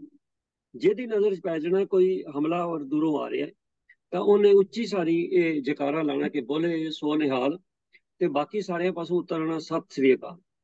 ਇਹਦੇ 'ਚ ਇੱਕ ਤੇ ਚੜ੍ਹਦੀ ਕਲਾ ਹੁੰਦੀ ਹੈ ਤੇ ਦੂਜਾ ਇਹ ਹੈ ਕਿ ਜਿਹੜੇ ਬਾਕੀ ਸੱਜੇ ਖੱਬੇ ਜਿਨ੍ਹਾਂ ਦੇ ਨਜ਼ਰੀ ਨਹੀਂ ਪਏ ਹੋਣਾ ਅਟੈਕਰ, ਉਹਨਾਂ ਨੂੰ ਪਤਾ ਲੱਗ ਜਾਂਦਾ ਵੀ ਹੁਣ ਕੋਈ ਹਮਲਾ ਕਰਨ ਆ ਰਿਹਾ ਤੇ ਉਹ ਸਾਰੇ ਸਾਵਧਾਨ ਹੋ ਜਾਂਦੇ। ਔਰ ਇਸ ਤੋਂ ਵੱਧ ਆਪਾਂ ਇਹ ਵੀ ਪੜ੍ਹਿਆ ਕਿ ਜਿਸ ਵੇਲੇ ਇਹ ਬੜੇ ਜੋਸ਼ ਨਾਲ ਬੋਲੇ ਸੋ ਨਾਲ ਸਤਿ ਸ੍ਰੀ ਅਕਾਲ ਬੋਲਿਆ ਜਾਂਦਾ ਸੀ ਤਾਂ ਕਈ ਵਾਰੀ ਜਿਹੜੇ ਦੁਸ਼ਮਣ ਦੇ ਟੋਲੇ ਨੇ ਵਾਪਸ ਮੁੜ ਜਾਂਦੇ ਸੀ, ਪਤਾ ਨਹੀਂ ਕਿੰਨੇ ਬਲਾ ਇੱਥੇ ਖੜੀ ਹੈ, ਸਾਨੂੰ ਇਹਨਾਂ ਨੂੰ ਨਿਗਲ ਜਾਣਾ। ਤਾਂ ਇਹ ਸਾਡਾ ਇੱਕ ਜੰਗੀ ਨਾਰਾ ਹੈ ਤੇ ਪਰ ਜਿਹੜਾ ਸਾਡਾ ਇੱਕ ਦੂਜੇ ਨੂੰ ਮਿਲਣ ਵਾਲਾ ਗ੍ਰੀਟਿੰਗ ਜਿਹੜਾ ਸਾਡਾ ਸਲੋਗਨ ਹੈ, ਦੈਟ ਇਜ਼ ਵਾਹਿਗੁਰੂ ਜੀ, ਉਹ ਹੈਗਾ ਜੀ ਵਾਹਿਗੁਰੂ ਜੀ ਕਾ ਖਾਲਸਾ ਵਾਹਿਗੁਰੂ ਜੀ ਕੀ ਫਤਿਹ। ਅਸੀਂ ਸੁਣਦੇ ਹਾਂ ਪੁਰਾਣੇ ਲਿਖਤਾਂ ਵਿੱਚ ਕਿ ਆਗੇ ਆਉਤ ਸਿੰਘ ਜੋ ਪਾਵੇ ਵਾਹਿਗੁਰੂ ਕੀ ਫਤਿਹ ਗਜਾ। ਸੋ ਸਾਨੂੰ ਚਾਹੀਦਾ ਹੈ ਕਿ ਅਸੀਂ ਵਾਹਿਗੁਰੂ ਜੀ ਕਾ ਖਾਲਸਾ ਵਾਹਿਗੁਰੂ ਜੀ ਕੀ ਫਤਿਹ ਘੱਟੋ ਘੱਟ ਜਿਸਲੇ ਇੱਕ ਸਿੱਖ ਦੂਜੇ ਸਿੱਖ ਨੂੰ ਮਿਲੇ ਇਹ ਕਰੀਏ। ਪਰ ਇਹ ਪਤਾ ਨਹੀਂ ਕੀ ਗੱਲ ਹੈ ਵੀ ਇਹ ਕਦ ਪ੍ਰਚਲਿਤ ਹੋ ਗਿਆ ਵੀ ਇਹਨੂੰ ਛੱਡ ਕੇ ਆਪਾਂ ਜੰਗੀ ਨਾਰੇ ਨੂੰ ਅੱਧਾ ਸਤਿ ਸ੍ਰੀ ਅਕਾਲ ਬੁਲਾਉਣਾ ਸ਼ੁਰੂ ਕਰਤਾ। ਮੇਰੀ ਆਪ ਕਈ ਵਾਰ ਗੱਲ ਹੁੰਦੀ ਹੈ ਤੇ ਕਈ ਸੱਜਣ ਇਹ ਵੀ ਕਹਿੰਦੇ ਲਓ ਜੀ ਇਹ ਤੇ ਬੜਾ ਲੰਬਾ ਹੈ ਜੀ, ਵਾਹਿਗੁਰੂ ਜੀ ਕਾ ਖਾਲਸਾ ਵਾਹਿਗੁਰੂ ਜੀ ਕੀ ਫਤਿਹ ਕੌਣ ਕਵੇ। ਪਹਿਲੀ ਗੱਲ ਤੇ ਇਹ ਸਾਨੂੰ ਇਹਦੇ ਚ ਮਤਲਬ ਕੋਈ ਸ਼ਰਮ ਮਹਿਸੂਸ ਨਹੀਂ ਹੋਣੀ ਚਾਹੀਦੀ ਜੇ ਆਪਾਂ ਇੱਕ ਦੂਜੇ ਨੂੰ ਵਾਹਿਗੁਰੂ ਜੀ ਕੀ ਫਤਿਹ ਬੁਲਾਉਂਦੇ। ਸਾਡਾ ਨਾਰਾ ਹੈਗਾ, ਸਾਡੇ ਗ੍ਰੀਟਿੰਗ ਹੈ, ਤੋਂ ਕਹਿਣਾ ਚਾਹੀਦਾ। ਇੱਕ ਵਾਰੀ ਗੱਲ ਹੈ ਕਿਸੇ ਨੇ ਕਹਿ ਦਿੱਤਾ ਕਿ ਲਓ ਜੀ ਇਹ ਤੇ ਬੜਾ ਲੰਬਾ ਹੈਗਾ, ਤੇ ਅੱਗੋਂ ਜਿਹੜਾ ਉੱਤਰ ਮਿਲਿਆ ਉਹਨੂੰ ਜਿਹਨੇ ਦਿੱਤਾ ਉਹ ਬੜਾ ਕਮਾਲ ਦਾ ਸੀ। ਉਹ ਆਖਣ ਲੱਗਾ ਦੇਖੋ ਇਹ ਜਿਹੜਾ ਵਾਹਿਗੁਰੂ ਜੀ ਕਾ ਖਾਲਸਾ ਵਾਹਿਗੁਰੂ ਜੀ ਕੀ ਫਤਿਹ ਹੈ ਨਾ, ਇਹ ਕਹਿੰਦਾ ਚੜ੍ਹਦੀ ਕਲਾ ਦੇ ਸਿੰਘਾਂ ਦਾ ਨਾਰਾ ਹੈਗਾ, ਇਹਨਾਂ ਦੀ ਗ੍ਰੀਟਿੰਗ ਹੈਗੀ ਹੈ। ਕਹਿੰਦਾ ਇਹ ਤਪ ਦੇਖਦੇ ਮੁਰੀਜ਼ਾਂ ਲਈ ਨਹੀਂ ਜਿਹੜੇ ਕਹਿੰਦੇ ਜੀ ਐਡਾ ਲੰਬਾ ਕੌਣ ਬੋਲੇਗਾ ਵੀ ਸਾਡੀ ਛਾਤੀ 'ਚ ਦਰਦ ਨਾ ਕਿਤੇ ਹੋ ਜਾਏ। ਸੋ ਇਸ ਕਰਕੇ ਚੜ੍ਹਦੀ ਕਲਾ ਦਾ ਨਾਰਾ ਹੈ ਵਾਹਿਗੁਰੂ ਜੀ ਕਾ ਖਾਲਸਾ ਵਾਹਿਗੁਰੂ ਜੀ ਕੀ ਫਤਿਹ। ਪਰੰਤੂ ਇਨ ਪ੍ਰੈਕਟਿਸ ਆਪਾਂ ਕਿੱਥੇ ਖੜੇ ਹਾਂ? ਆਲਮੋਸਟ ਅਸੀਂ ਸਾਰੇ ਹੀ ਜਿਹੜੇ ਨਾ ਉਹ ਇਹ ਫਤਿਹ ਨੂੰ ਛੱਡ ਗਏ ਹਾਂ ਤੇ ਅਸੀਂ ਸਤਿ ਸ੍ਰੀ ਅਕਾਲ ਦੇ ਮਗਰ ਲੱਗ ਗਏ। ਮੈਂ ਇਹ ਨਹੀਂ ਕਹਿੰਦਾ ਕਿ ਉਹ ਮਾੜਾ ਹੈ ਕੋਈ ਚੰਗਾ, ਸਾਰੇ ਹੀ ਚੰਗੇ ਨੇ, ਪਰ ਇੱਕ ਚੀਜ਼ ਸਾਡੀ ਬਣੀ ਹੈ, ਸਾਡਾ ਗ੍ਰੀਟਿੰਗ ਸਲੋਗਨ ਹੈ ਹੀ ਹੈ ਵਾਹਿਗੁਰੂ ਜੀ ਕਾ ਖਾਲਸਾ ਵਾਹਿਗੁਰੂ ਜੀ ਕੀ ਫਤਿਹ। ਆਓ ਆਪਾਂ ਕਰੀਏ ਔਰ ਬੜੀ ਚੜ੍ਹਦੀ ਕਲਾ ਇਹ ਚ ਮਿਲਦੀ ਹੈ। ਤੋਂ ਮੈਂ ਆਸ ਕਰਦਾ ਵੀ ਸਵਾਲ ਕਰਤਾ ਤੇ ਸਵਾਲ ਕੀਤਾ, ਪਰੰਤੂ ਸਾਨੂੰ ਇਹ ਆਪਰਚੁਨਿਟੀ ਹੈ ਕਿ ਅਸੀਂ ਸੋਚੀਏ ਕਿ ਸਾਨੂੰ ਵਾਹਿਗੁਰੂ ਜੀ ਕੀ ਫਤਿਹ ਬੁਲਾਉਣ 'ਚ ਸ਼ਰਮ ਕਿਉਂ ਆਉਣੀ ਨਹੀਂ ਚਾਹੀਦੀ, ਆਪਾਂ ਫਤਿਹ ਬੁਲਾਇਆ ਕਰੀਏ। ਤੋਂ ਮੈਂ ਆਸ ਕਰਦਾ ਸਰ ਰਜਿੰਦਰ ਸਿੰਘ ਜੀ ਉੱਤਰ ਤੁਹਾਨੂੰ ਇਹਦਾ ਮਿਲ ਗਿਆ। ਸੰਗਤ 'ਚ ਹਾਜ਼ਰ ਵੀ ਨੇ, ਇਹਨਾਂ ਨੇ ਪਿੱਛੇ ਹੀ 2 ਹਫ਼ਤੇ ਪਹਿਲੇ ਜੁਆਇਨ ਕੀਤਾ ਹੈ, ਇਹਨਾਂ ਦਾ ਸਵਾਗਤ ਵੀ ਹੈ ਜੀ। ਤੋਂ ਅਗਰ ਫਿਰ ਵੀ ਤੁਹਾਡੀ ਤਸੱਲੀ ਨਹੀਂ ਹੋਈ ਤਾਂ ਕਿਰਪਾ ਕਰਕੇ ਤੁਸੀਂ ਗਰੁੱਪ ਚੈਟ 'ਚ ਲਿਖ ਸਕਦੇ ਹੋ ਜਾਂ ਬਾਅਦ ਵਿੱਚ ਗੱਲ ਕਰ ਸਕਦੇ ਹੋ। ਧੰਨਵਾਦ। ਆਓ ਸੰਗਤ ਜੀ ਆਪਾਂ ਅਗਲੇ ਸਵਾਲ ਵੱਲ ਚੱਲੀਏ। ਪਰ ਉਸ ਤੋਂ ਪਹਿਲੇ ਮੈਂ ਗਰੁੱਪ ਚੈਟ 'ਚ ਪੜ੍ਹਿਆ, ਭੈਣ ਅਮਰਕੌਰ ਬੇਦੀ ਜੀ ਨੇ ਲਿਖਿਆ ਕਿ ਉਹਨਾਂ ਨੇ ਸਵਾਲ ਪਾਇਆ ਸੀ ਜਿਹੜਾ ਲਿਆ ਨਹੀਂ ਗਿਆ। ਮੈਂ ਭੈਣ ਜੀ ਬੇਨਤੀ ਕਰਦੇ ਹਾਂ, ਤੁਸੀਂ ਸਵਾਲ ਪਾਇਆ ਸੀਗਾ ਕਿ ਸਿਹਾਰੀ ਨੂੰ ਕਿਸ ਤਰ੍ਹਾਂ ਬੁਲਾਉਣਾ, ਔਰ ਤੁਸੀਂ ਐਗਜ਼ਾਮਪਲ ਵੀ ਦਿੱਤੀ ਸੀ ਕਿ ਤੇਗ ਬਹਾਦਰ ਸਿਮਰਿਆਂ ਨੂੰ ਸਿਮਰੀਏ ਪੜ੍ਹਿਆ ਜਾਂਦਾ। ਇਹ ਸਵਾਲ ਪਿਛਲੀ ਵਾਰੀ ਸਾਧ ਜਗੀਰ ਸਿੰਘ ਜੀ ਨੇ ਇਹਦਾ ਉੱਤਰ ਦੇ ਦਿੱਤਾ, ਤੇ ਜੇ ਤੁਸੀਂ ਅਗਰ ਨਹੀਂ ਸੁਣਿਆ ਅਗਲਾ ਪਿਛਲੇ ਹਫ਼ਤੇ ਦਾ ਉੱਤਰ ਤਾਂ ਕਿਰਪਾ ਕਰਕੇ ਤੁਸੀਂ YouTube ਤੇ ਜਾ ਕੇ ਇਹਨੂੰ ਸੁਣ ਸਕਦੇ ਹੋ। ਤੁਹਾਡਾ ਸਵਾਲ ਆਲਰੇਡੀ ਲਿਆ ਗਿਆ। ਹੋਰ ਕੋਈ ਸਵਾਲ ਹੈਗਾ ਤਾਂ ਕਿਰਪਾ ਕਰਕੇ ਗਰੁੱਪ ਚੈਟ 'ਚ ਲਿਖ ਦਿਓ, ਅਸੀਂ ਜ਼ਰੂਰ ਅਗਲੇ ਹਫ਼ਤੇ ਲਈ ਉਹਨੂੰ ਚੜਾ ਲਵਾਂਗੇ। ਧੰਨਵਾਦ। ਤੋ ਸੰਗਤ ਜੀ ਆਓ ਜਿਹੜਾ ਅਗਲਾ ਸਵਾਲ ਹੈ ਸਾਡੇ ਕੋਲ ਉਹ ਹੈ ਕਿ ਜਿਵੇਂ ਪਹਿਲੇ ਪੂਰਵ ਜਨਮ ਦਾ ਸਵਾਲ ਬੜਾ ਅਹਿਮ ਆਇਆ, ਮੈਂ ਸਮਝਦਾ ਵੀ ਉਹ ਤੇ ਪੂਰਵ ਜਨਮ ਦੀ ਗੱਲ ਦੀ ਇਸ ਜਨਮ ਦੀ ਗੱਲ ਹੈ। ਬੜਾ ਅਹਿਮ ਸਵਾਲ ਹੈ ਕਿ ਕੀ ਚੁਪਹਿਰੇ ਕੱਟਣੇ ਗੁਰਮਤਿ ਅਨੁਸਾਰ ਠੀਕ ਹਨ? ਮੈਂ ਬੇਨਤੀ ਕਰਾਂ ਵੀਰ ਪ੍ਰਭ ਕੀਰਤਨ ਸਿੰਘ ਜੀ, ਪਹਿਲੇ ਤੇ ਸੰਗਤ ਨੂੰ ਦੱਸ ਦਿਓ ਕਿ ਚੁਪਹਿਰਾ ਹੁੰਦਾ ਕੀ ਹੈ, ਕਿਉਂਕਿ ਮੈਨੂੰ ਨਹੀਂ ਲੱਗਦਾ ਵੀ ਆਪਾਂ ਸਾਰਿਆਂ ਨੂੰ ਪਤਾ ਹੈਗਾ ਚੁਪਹਿਰਾ ਕੀ ਹੈ। ਤੇ ਫਿਰ ਇਹ ਵੀ ਦੱਸ ਦੇਣਾ ਕਿ ਚੁਪਹਿਰਾ ਕੱਟਣ ਦੇ ਕੀ ਲਾਭ ਨੇ, ਕੱਟਣਾ ਚਾਹੀਦਾ ਹੈ ਕਿ ਨਹੀਂ ਚਾਹੀਦਾ। ਮੈਂ ਇਹ ਤੁਹਾਡੇ ਸਾਹਮਣੇ ਬੇਨਤੀ ਕਰ ਰਿਹਾ। ਪ੍ਰਭ ਕੀਰਤਨ ਸਿੰਘ ਜੀ ਆਓ ਸਾਹਮਣੇ ਤੇ ਇਹ ਦੱਸੋ। ਵਾਹਿਗੁਰੂ ਜੀ ਕਾ ਖਾਲਸਾ ਵਾਹਿਗੁਰੂ ਜੀ ਕੀ ਫਤਿਹ ਜੀ। ਵੀਰ ਜੀ ਨੇ ਠੀਕ ਕਿਹਾ ਜੀ, ਕਿਉਂਕਿ ਇਹ ਚੁਪਹਿਰਾ ਕੱਟਣ ਦਾ ਜਿਹੜਾ ਚੱਲਣ ਹੈ ਸਾਡੇ 'ਚ ਪਿਛਲੇ ਕੁਝ ਸਮੇਂ ਤੋਂ ਹੀ ਨਜ਼ਰ ਵਿੱਚ ਆਇਆ। ਪਹਿਲਾਂ ਇਹ ਕਦੀ ਸੁਣਿਆ ਨਹੀਂ ਸੀ ਸਿੱਖਾਂ ਦੇ ਵਿੱਚ ਇਹੋ ਜਿਹੀ ਕੋਈ ਗੱਲ ਹੋ ਰਹੀ ਹੋ। ਹੁਣ ਇਹਦੇ 'ਚ ਕੀਤਾ ਕੀ ਜਾਂਦਾ, ਕੁਝ ਖਾਸ ਮਿੱਥੇ ਗਏ ਸਮੇਂ ਦੇ ਵਿੱਚ ਸੰਗਤ ਨੂੰ ਇਕੱਠੇ ਕਰਕੇ ਜਾਂ ਇਕੱਲੇ ਜਿਵੇਂ ਵੀ ਕੀਤਾ ਜਾਂਦਾ, ਉਹਦੇ 'ਚ ਕੁਝ ਨਿਯਤ ਗਿਣਤੀ ਦੇ ਪਾਠ ਬਾਣੀਆਂ ਦੇ ਪਾਠ ਕੀਤੇ ਜਾਂਦੇ ਹਨ।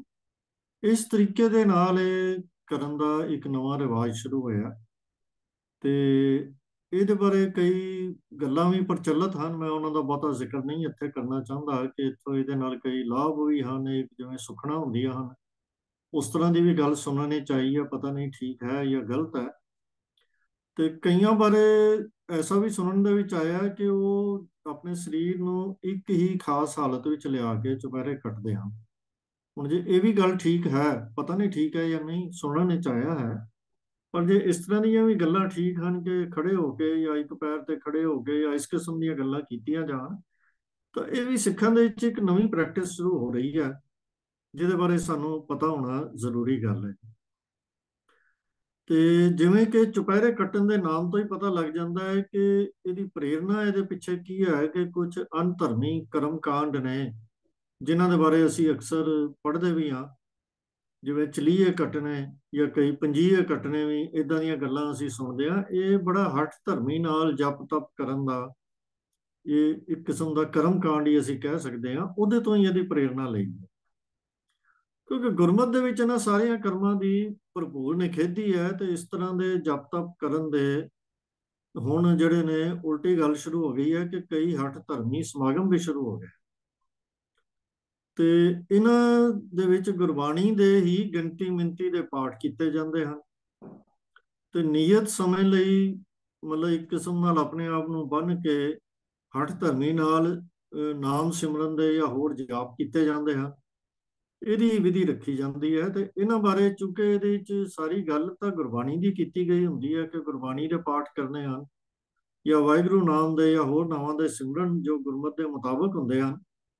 ਤਾਂ ਇਸ ਕਰਕੇ ਪ੍ਰਚਾਰਕ ਵੀ ਅਕਸਰ ਇਹਨਾਂ ਬਾਰੇ ਕੁਝ ਕਹਿਣ ਤੋਂ ਪਰਹੇਜ਼ ਕਰਦੇ ਹਨ ਵੀ ਇਹਨੂੰ ਹੁਣ ਕੀ ਕਿਹਾ ਜਾਵੇ, ਕਿਵੇਂ ਕਹਿ ਦਈਏ ਕਿ ਬਾਣੀ ਦਾ ਪਾਠ ਕਰਨਾ ਜਿਹੜਾ ਹੈ ਇਹ ਠੀਕ ਹੈ ਜਾਂ ਗਲਤ ਹੈ। ਤਾਂ ਆਮ ਤੌਰ ਤੇ ਇਹਦੇ ਬਾਰੇ ਕੋਈ ਬੋਲਦਾ ਵੀ ਨਹੀਂ। ਤਾਂ ਗੁਰਬਾਣੀ ਦਾ ਜਿਹੜਾ ਵਿਚਾਰ ਸਹਿਤ ਪਾਠ ਕਰਨਾ, ਪ੍ਰਭੂ ਦੇ ਗੁਣਾਂ ਨੂੰ ਯਾਦ ਕਰਕੇ ਉਹਦਾ ਸਿਮਰਨ ਕਰਨਾ, ਆਪਣੇ ਮਨ ਦੇ ਵਿੱਚ ਪ੍ਰੇਮ ਦੇ ਨਾਲ ਉਹਨੂੰ ਯਾਦ ਕਰਨਾ, ਇਹ ਗੁਰਮਤ ਵਿਧੀ ਹੈ ਜਿਹਦੇ ਨਾਲ ਮਨੁੱਖ ਦੇ ਮਨ ਦੀ ਹਉਮੈ ਤੇ ਹੋਰ ਵਿਕਾਰਾਂ ਦੀ ਮੈਲ ਜਿਹੜੀ ਹੈ ਉਹ ਕੱਟੀ ਜਾਂਦੀ ਹੈ ਤੇ ਮਨੁੱਖ ਦਾ ਜੀਵਨ ਜਿਹੜਾ ਹੈ ਉੱਚਾ ਸੁੱਚਾ ਹੋਣਾ ਸ਼ੁਰੂ ਹੋ ਜਾਂਦਾ ਹੈ, ਜਾਂ ਇਉਂ ਕਹਿ ਲਓ ਕਿ ਸਚਿਆਰਾ ਬਣਨ ਦੇ ਰਾਹ ਉੱਤੇ ਤੁਰਦਾ। ਤਾਂ ਗੁਰਮਤ ਮਾਰਗ ਦੇ ਵਿੱਚ ਕਿਰਤ ਵਿਰਤ ਕਰਦੇ ਹੋਏ, ਗ੍ਰਹਿਸਥ ਜੀਵਨ ਬਤੀਤ ਕਰਦੇ ਹੋਏ ਸਹਿਜ ਤੇ ਸੰਜਮ ਦੇ ਵਿੱਚ ਜੀਵਨ ਜੀਣ ਦਾ ਮਾਰਗ ਦ੍ਰਿੜ ਕਰਵਾਇਆ ਗਿਆ। ਹਠ ਧਰਮੀ ਜਪ ਤਪ ਆਦਿਕ ਜਿਹੜੇ ਕਰਮ ਨੇ, ਉਹਨਾਂ ਦੇ ਨਾਲ ਮਨੁੱਖ ਦੀ ਮੱਤ ਪਵਿੱਤਰ ਨਹੀਂ ਹੁੰਦੀ, ਸਗੋਂ ਇਹ ਕਰਮ ਆਪਣੇ ਆਪ ਦੇ ਵਿੱਚ ਇੱਕ ਨਵੀਂ ਪ੍ਰੋਬਲਮ ਕ੍ਰੀਏਟ ਕਰ ਦਿੰਦੇ ਹਨ ਕਿ ਇਹ ਕਰਮ ਕਰਨ ਦੇ ਨਾਲ ਬੰਦੇ ਦੇ ਵਿੱਚ ਹਉਮੈ ਪੈਦਾ ਹੋ ਜਾਂਦੀ ਹੈ, ਜਿਹੜੇ ਕਿ ਇੱਕ ਹੋਰ ਵੱਡੀ ਰੁਕਾਵਟ ਬਣ ਜਾਂਦੀ।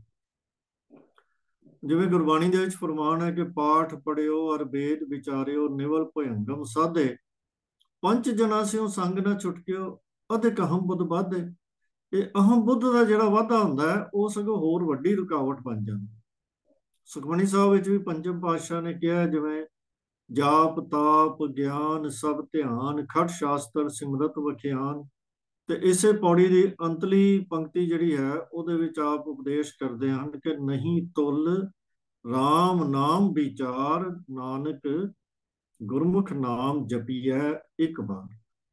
ਤਾਂ ਮਨੁੱਖੀ ਮਨ ਤੋਂ ਵਿਕਾਰਾਂ ਦੀ ਮੈਲ ਲਾਹਣ ਦਾ ਜਿਹੜਾ ਗੁਰਮਤ ਮਾਰਗ ਹੈ ਉਹ ਪ੍ਰਭੂ ਨਾਲ ਪ੍ਰੇਮ ਕਰਨਾ, ਪ੍ਰਭੂ ਦੇ ਆਪਣੇ ਮਨ ਨੂੰ ਪ੍ਰਭੂ ਦੀ ਪ੍ਰੇਮਾ ਭਗਤੀ ਦੇ ਵਿੱਚ ਰੰਗ ਲੈਣਾ ਹੈ, ਨਾ ਕਿ ਹਠ ਧਰਮੀ ਵਾਲੇ ਜਪ ਤਪ। ਫਰਮਾਨ ਹੈ, ਕਿਆ ਜਪ ਕਿਆ ਤਪ ਸੰਜਮੋ, ਕਿਆ ਵਰਤ ਕਿਆ ਇਸ਼ਨਾਨ, ਜਬ ਲਗ ਜੁਗਤ ਨਾ ਜਾਣੀਐ ਭਾਉ ਭਗਤ ਭਗਵਾਨ। ਤਾਂ ਜੁਗਤ ਸਾਡੀ ਜਿਹੜੀ ਦੱਸੀ ਹੈ ਗੁਰੂ ਨੇ, ਭਾਉ ਭਗਤ ਭਗਵਾਨ, ਪ੍ਰੇਮਾ ਭਗਤੀ ਦੀ ਜੁਗਤ ਹੈ, ਪ੍ਰਭੂ ਨਾਲ ਪ੍ਰੇਮ ਦੀ ਜੁਗਤ ਹੈ। ਇਸੇ ਕਰਕੇ ਹੀ ਪ੍ਰਭੂ ਦੇ ਨਾਮ ਦੇ ਵਿੱਚ ਰੰਗੇ ਜਾ ਕੇ ਨਾਮ ਜਪਣਾ, ਇਹੀ ਇੱਕੋ ਇੱਕ ਮਾਰਗ ਹੈ। ਬਾਕੀ ਸਾਰੀ ਜਿਹੜੀ ਹੈ ਉਹ ਹਠ ਧਰਮੀ ਹੈ, ਜਪ ਤਪ ਸੰਜਮ, ਇਹ ਪ੍ਰੇਮਾ ਭਗਤੀ ਤੋਂ ਬਹੁਤ ਛੋਟੀਆਂ ਅਵਸਥਾ। ਜੇ ਪ੍ਰਭੂ ਦਾ ਨਾਮ ਜਪਣਾ ਹੈ ਤਾਂ ਉਹ ਪ੍ਰੇਮਾ ਭਗਤੀ ਨਾਲ ਜਪਣ ਦਾ ਉਪਦੇਸ਼ ਹੈ। ਹਰ ਬਿਨ ਅਵਰ ਕਿਰਿਆ ਬਿਰਥੇ, ਜਪ ਤਪ ਸੰਜਮ ਕਰਮ ਕਮਾਣੇ, ਇਹ ਓਰੈ ਮੂਸੇ। ਇਹ ਬੜੀਆਂ ਉਹਦੇ ਦੀਆਂ ਗੱਲਾਂ ਹਨ, ਛੋਟੀਆਂ ਗੱਲਾਂ ਹਨ, ਇਹਨਾਂ ਦਾ ਕੋਈ ਫਾਇਦਾ ਨਹੀਂ। ਅਸਲ ਦੇ ਵਿੱਚ ਸਾਰੇ ਹੀ ਕੰਮ ਬਿਰਥੇ ਹਨ ਜਦੋਂ ਤੱਕ ਪ੍ਰਭੂ ਦਾ ਪ੍ਰੇਮਾ ਭਗਤੀ ਨਾਲ, ਪ੍ਰੇਮ ਦੇ ਨਾਲ ਉਹਦਾ ਚਿੰਤਨ ਨਾ ਕੀਤਾ ਜਾਵੇ, ਉਹਦਾ ਨਾਮ ਸਿਮਰਿਆ ਨਾ ਜਾਵੇ।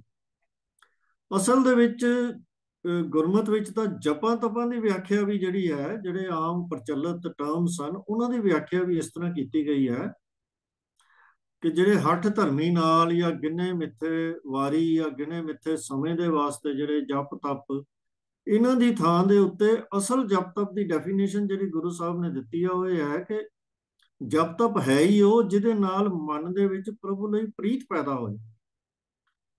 ਫਰਮਾਨ ਹੈ, ਸੋ ਜਪ ਸੋ ਤਪ ਸਾ ਬ੍ਰਤ ਪੂਜਾ, ਜਿਤ ਹਰਿ ਸਿਉ ਪ੍ਰੀਤ ਲਗਾਏ। ਤੋ ਜਿਹੜੀ ਚੀਜ਼ ਦੇ ਨਾਲ ਪ੍ਰਭੂ ਦੇ ਮਨ ਦੇ ਵਿੱਚ, ਪ੍ਰਭੂ ਵਾਸਤੇ ਮਨ ਦੇ ਵਿੱਚ ਪ੍ਰੀਤ ਪੈਦਾ ਹੁੰਦੀ ਹੈ, ਅਸਲ ਵਿੱਚ ਜਪ ਤਪ ਉਹੀ ਹੈ, ਨਾ ਕਿ ਇਹ ਕੋਈ ਹਠ ਧਰਮੀ ਨਾਲ ਕੀਤਾ ਗਿਆ ਕਰਮ ਹੈ। ਇਹ ਤਾਂ ਪ੍ਰੀਤ ਵਾਲਾ ਕਰਮ ਹੈ, ਪ੍ਰੇਮ ਵਾਲਾ ਕਰਮ ਹੈ। ਗੁਰਮਤਿ ਹੈ ਹੀ ਪ੍ਰੇਮ ਦਾ ਮਾਰਗ। ਇਸ ਵਿੱਚ ਹਠ ਧਰਮੀ ਜਿਹੜੇ ਕਰਮ ਹਨ ਉਹਨਾਂ ਦੀ ਠਾਕ ਹੈ ਹੀ ਕਿੱਥੇ ਹੈ? ਪ੍ਰਮਾਣ ਹੈ ਗੁਰੂ ਸਾਹਿਬ ਨੇ ਬਲਕਿ ਸਾਨੂੰ ਇੱਕ ਇਨਵੀਟੇਸ਼ਨ ਦਿੱਤਾ ਹੈ, ਜੋ ਤੋ ਪ੍ਰੇਮ ਖਿਲਣ ਕਾ ਚਾਓ, ਸਿਰ ਧਰ ਤਲੀ ਗਲੀ ਮੇਰੀ ਆਓ, ਇਤ ਮਾਰਗ ਪੈਰ ਤਰੀਜੈ, ਸਿਰ ਦੀਜੈ ਕਾਨ ਨਾ ਕੀਜੈ। ਸੋ ਗੁਰੂ ਕੇ ਮਾਰਗ ਦੇ ਉੱਤੇ ਚੱਲਣ ਵਾਲੇ ਜਿਹੜੇ ਗੁਰਸਿੱਖ ਹਨ ਉਹ ਇਹਨਾਂ ਹਠ ਧਰਮੀ ਕਰਮਾਂ ਤੋਂ ਪਰਹੇਜ਼ ਕਰਦੇ ਹਨ। ਇਹ ਜੁਗਤਾਂ ਤੇ ਸਾਧਨ ਜਿਹੜੇ ਜੁਗਤ ਹੈ ਤੇ ਇਹ ਸਾਧਨ ਬਣਾਏ ਗਏ ਹਨ, ਇਹ ਗੁਰਮਤ ਮਾਰਗ ਤੋਂ ਵਿਪਰੀਤ ਹਨ। ਭਾਵੇਂ ਅੱਜ ਇਹਨਾਂ ਦੇ ਵਿੱਚ ਵੀ ਬਾਣੀ ਦੇ ਪਾਠ ਹੀ ਕਰਾਉਣੇ ਸ਼ੁਰੂ ਕਰ ਦਿੱਤੇ ਹਨ ਤਾਂ ਕਿ ਕੋਈ ਕੁਝ ਕਹਿ ਨਾ ਸਕੇ। ਤੋ ਇਹ ਜਿਹੜੀਆਂ ਬਾਣੀਆਂ ਦੇ ਪਾਠ ਕਰਾਏ ਜਾਂਦੇ ਹਨ, ਜੇ ਉਹਨਾਂ ਬਾਣੀਆਂ ਦੇ ਵੀ ਗਹਿਨ ਅਧਿਐਨ ਕਰ ਲਿਆ ਜਾਵੇ, ਪ੍ਰੇਮ ਨਾਲ ਬਿਰਤੀਆਂ ਇਕਾਗਰ ਚਿੱਤ ਕਰਕੇ ਵਿਚਾਰ ਕੀਤੀ ਜਾਵੇ ਤਾਂ ਗੱਲ ਬਿਲਕੁਲ ਸਪਸ਼ਟ ਸਮਝ ਆ ਜਾਂਦੀ ਹੈ ਕਿ ਭਾਵੇਂ ਪਾਠ ਤਾਂ ਗੁਰਬਾਣੀ ਦੇ ਹੀ ਕੀਤੇ ਜਾਂਦੇ ਹਨ, ਪਰ ਜਿਹੜੀ ਜੁਗਤ ਸਾਡੇ ਸਾਹਮਣੇ ਰੱਖੀ ਜਾ ਰਹੀ ਹੈ, ਸਾਡੇ ਕੋਲ ਕਰਵਾਈ ਜਾ ਰਹੀ ਹੈ, ਇਹ ਜੁਗਤ ਗੁਰਮਤ ਦੇ ਉਲਟ ਹੈ ਤੇ ਅਨ ਧਰਮੀ ਤੇ ਹਠ ਧਰਮੀ ਜੁਗਤ ਹੈ। ਇਹਦੇ ਤੋਂ ਸਾਨੂੰ ਗੁਰੂ ਕੇ ਸਿੱਖਾਂ ਨੂੰ ਪਰਹੇਜ਼ ਕਰਨਾ ਚਾਹੀਦਾ ਹੈ। ਇਹ ਬੇਨਤੀ ਹੈ ਜੀ। ਆਸ ਹੈ ਕਿ ਸਵਾਲ ਕਰਤਾ ਨੂੰ ਉਹਦਾ ਜਵਾਬ ਮਿਲ ਗਿਆ ਹੋਵੇਗਾ। ਵਾਹਿਗੁਰੂ ਜੀ ਕਾ ਖਾਲਸਾ, ਵਾਹਿਗੁਰੂ ਜੀ ਕੀ ਫਤਿਹ। ਅਸਲ ਵਿੱਚ ਡੇਰੇਦਾਰਾਂ ਦੇ ਪ੍ਰਭਾਵ ਕਰਕੇ ਜਾਂ ਕਈ ਇਹੋ ਜਿਹੀਆਂ ਸੁਸਾਇਟੀਜ਼ ਬਣ ਗਈਆਂ ਨੇ ਜਿਹੜੀਆਂ ਕੁਝ ਨਵਾਂ ਕਰਕੇ ਦਿਖਾਣਾ ਚਾਹੁੰਦੀਆਂ ਨੇ, ਔਰ ਸਾਡੀ ਚ ਸੰਗਤ ਜੀ ਕਮਜ਼ੋਰੀ ਹੈ ਕਿ ਕਿਤੇ ਕੋਈ ਨਵਾਂ ਰੰਗ ਦਿਸਿਆ ਅਸੀਂ ਫਟ ਕੇ ਦੌੜ ਕੇ ਉਧਰ ਚਲੇ ਜਾਂਦੇ ਹਾਂ। ਇਹ ਨਹੀਂ ਦੇਖਦੇ, ਇਹ ਨਹੀਂ ਪੁੱਛਦੇ ਕਿ ਇਹਦਾ ਅਸਰ ਕੀ। ਦੇਖੋ, ਗੱਲ ਚੁਪਹਿਰੇ ਦੀ ਵੀਰ ਜੀ ਨੇ ਬੜੀ ਸਪਸ਼ਟ ਦੱਸੀ ਹੈ ਵੀ ਕੀ ਹੈ ਔਰ ਕਿਉਂ ਕਰਦੇ ਨੇ, ਜਦ ਕਿ ਬਾਣੀ ਕੀ ਕਹਿੰਦੀ ਹੈ। ਬਾਣੀ 'ਚ ਲਿਖਿਆ ਅੱਠੇ ਪੈਰ ਇਕਤੇ ਲਿਵੈ ਮੰਨਣ ਹੁਕਮ ਪਾ। ਬਾਣੀ ਤੇ ਇਹ ਕਹਿ ਰਹੀ ਹੈ ਕਿ ਅੱਠੇ ਪੈਰ ਅਸੀਂ ਵਾਹਿਗੁਰੂ ਜੀ ਨਾਲ ਆਪਣੀ ਲਿਵ ਜੋੜਨੀ ਹੈ, ਔਰ ਦੂਜੀ ਗੱਲ ਮੰਨਣ ਹੁਕਮ ਪਾ, ਉਹਦਾ ਹੁਕਮ ਮੰਨਣ, ਉਹਦੇ ਅੱਗੇ ਸਰੈਂਡਰ ਕਰਨਾ। ਪਰ ਇੱਥੇ ਚੁਪਹਿਰੇ ਦੀ ਗੱਲ ਕੀਤੀ ਜਾ ਰਹੀ ਹੈ। ਮਤਲਬ ਜੇ ਬਾਣੀ 8 ਪੈਰ ਕਹਿੰਦੀ ਹੈ, ਤੁਸੀਂ ਚੁਪਹਿਰੇ ਕਹਿੰਦੇ, ਹੁਣ ਦੱਸੋ ਆਪਾਂ ਕਿਹਨੂੰ ਮੰਨਣਾ। ਬੜੀ ਸਪਸ਼ਟ ਗੱਲ ਹੈ। ਫਿਰ ਚੁਪਹਿਰੇ ਦੀ ਗੱਲ 'ਚ ਵੀ ਉਹ ਚੁਪਹਿਰੇ ਦਾ ਮਤਲਬ ਹੈ ਵੀ ਅੱਧਾ ਦਿਨ ਹੋ ਗਿਆ 4 ਪੈਰ, ਤੇ 4 ਪੈਰ ਨਹੀਂ ਕਰਦੇ, ਉਹ ਕਰਦੇ 1 ਪੈਰ ਹੀ, 1 ਘੰਟਾ ਕੋਈ ਕਰਦੇ ਨੇ ਮਸਾਂ, ਜਾਂ 2 ਘੰਟੇ ਕਰਦੇ ਹੋਣਗੇ। ਤੋ ਪਰ ਕਹਿਣ ਦਾ ਮਤਲਬ ਹੈ ਕੁਛ ਵੀ ਕਰਨ। ਜਦ ਬਾਣੀ 8 ਪੈਰ ਕਹਿ ਰਹੀ ਹੈ, ਬਾਣੀ ਸਾਥ ਸਿਮਰੋ ਗੋਬਿੰਦ ਕਹਿ ਰਹੀ ਹੈ, ਆਪਾਂ ਚੁਪਹਿਰੇ ਦੀ ਨਵੀਂ ਕਾਢ ਕੱਢ ਲਈ ਹੈ। ਸਾਨੂੰ ਖਬਰਦਾਰ ਰਹਿਣਾ ਚਾਹੀਦਾ ਹੈ।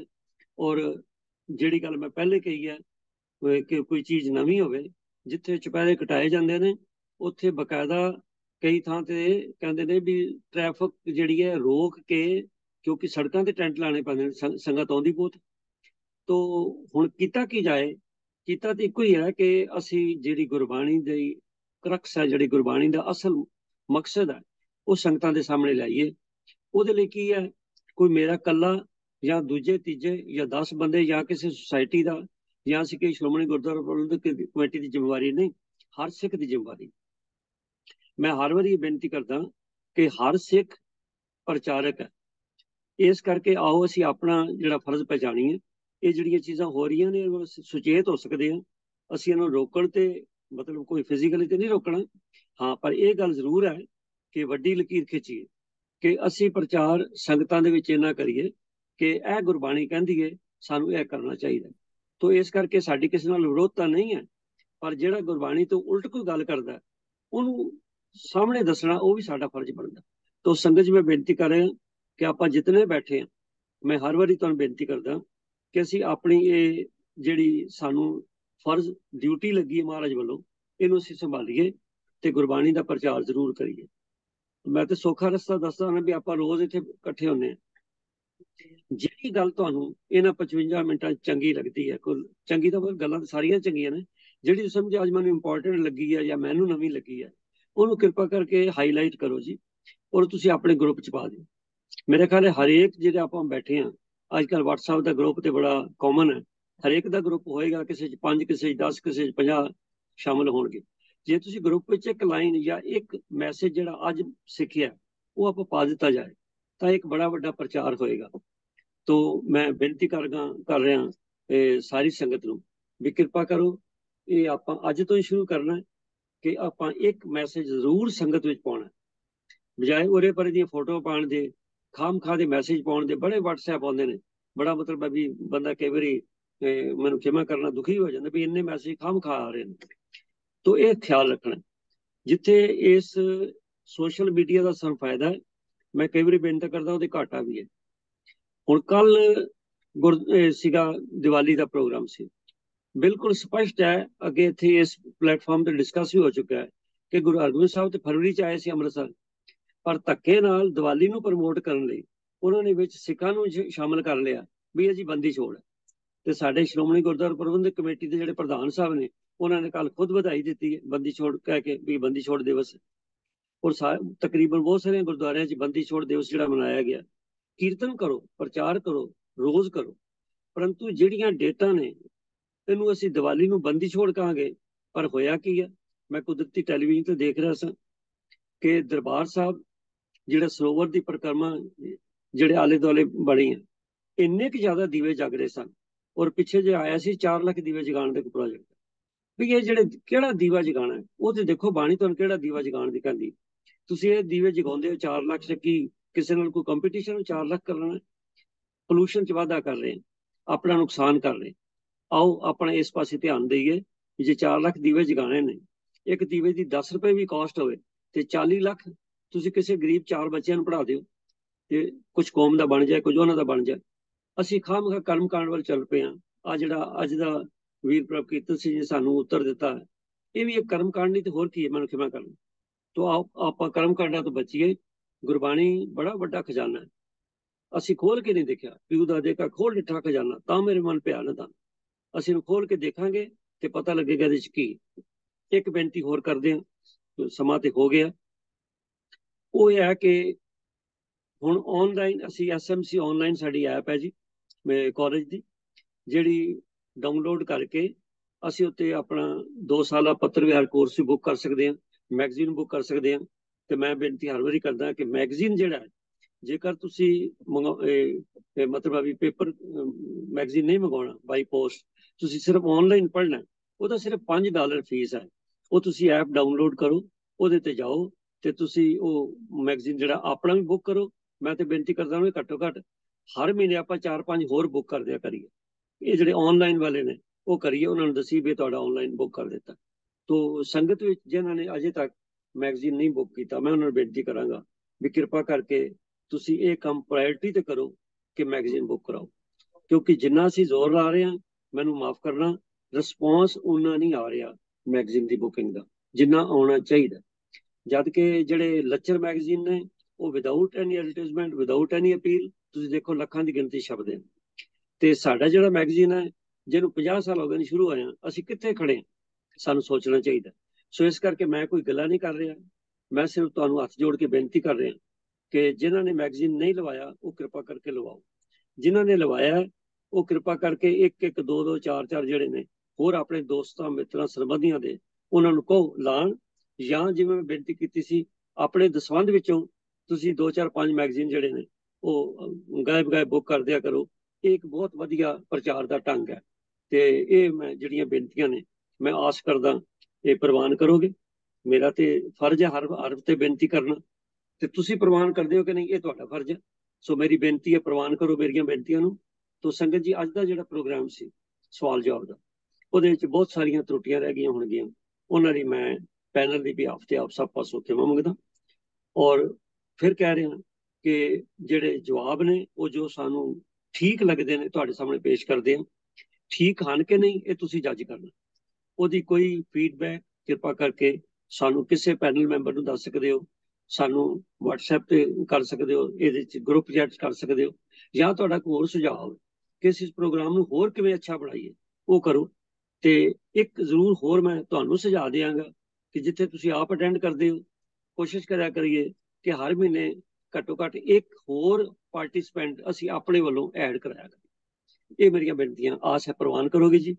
ਇਹਨਾਂ ਲਫ਼ਜ਼ਾਂ ਦੇ ਨਾਲ ਆਪਸ ਖਿਮਾ ਮੰਗਦਾ। ਅਗਲੇ ਸੋਮਵਾਰ ਫਿਰ ਇਸੇ ਸੈਸ਼ਨ ਲਈ ਆਪਾਂ ਹਾਜ਼ਰ ਹੋਵਾਂਗੇ ਜੀ। ਉਸ ਤਦ ਤੱਕ ਫਤਿਹ ਸਾਂਝੀ ਕਰੋ ਜੀ। ਵਾਹਿਗੁਰੂ ਜੀ ਕਾ ਖਾਲਸਾ, ਵਾਹਿਗੁਰੂ ਜੀ ਕੀ ਫਤਿਹ।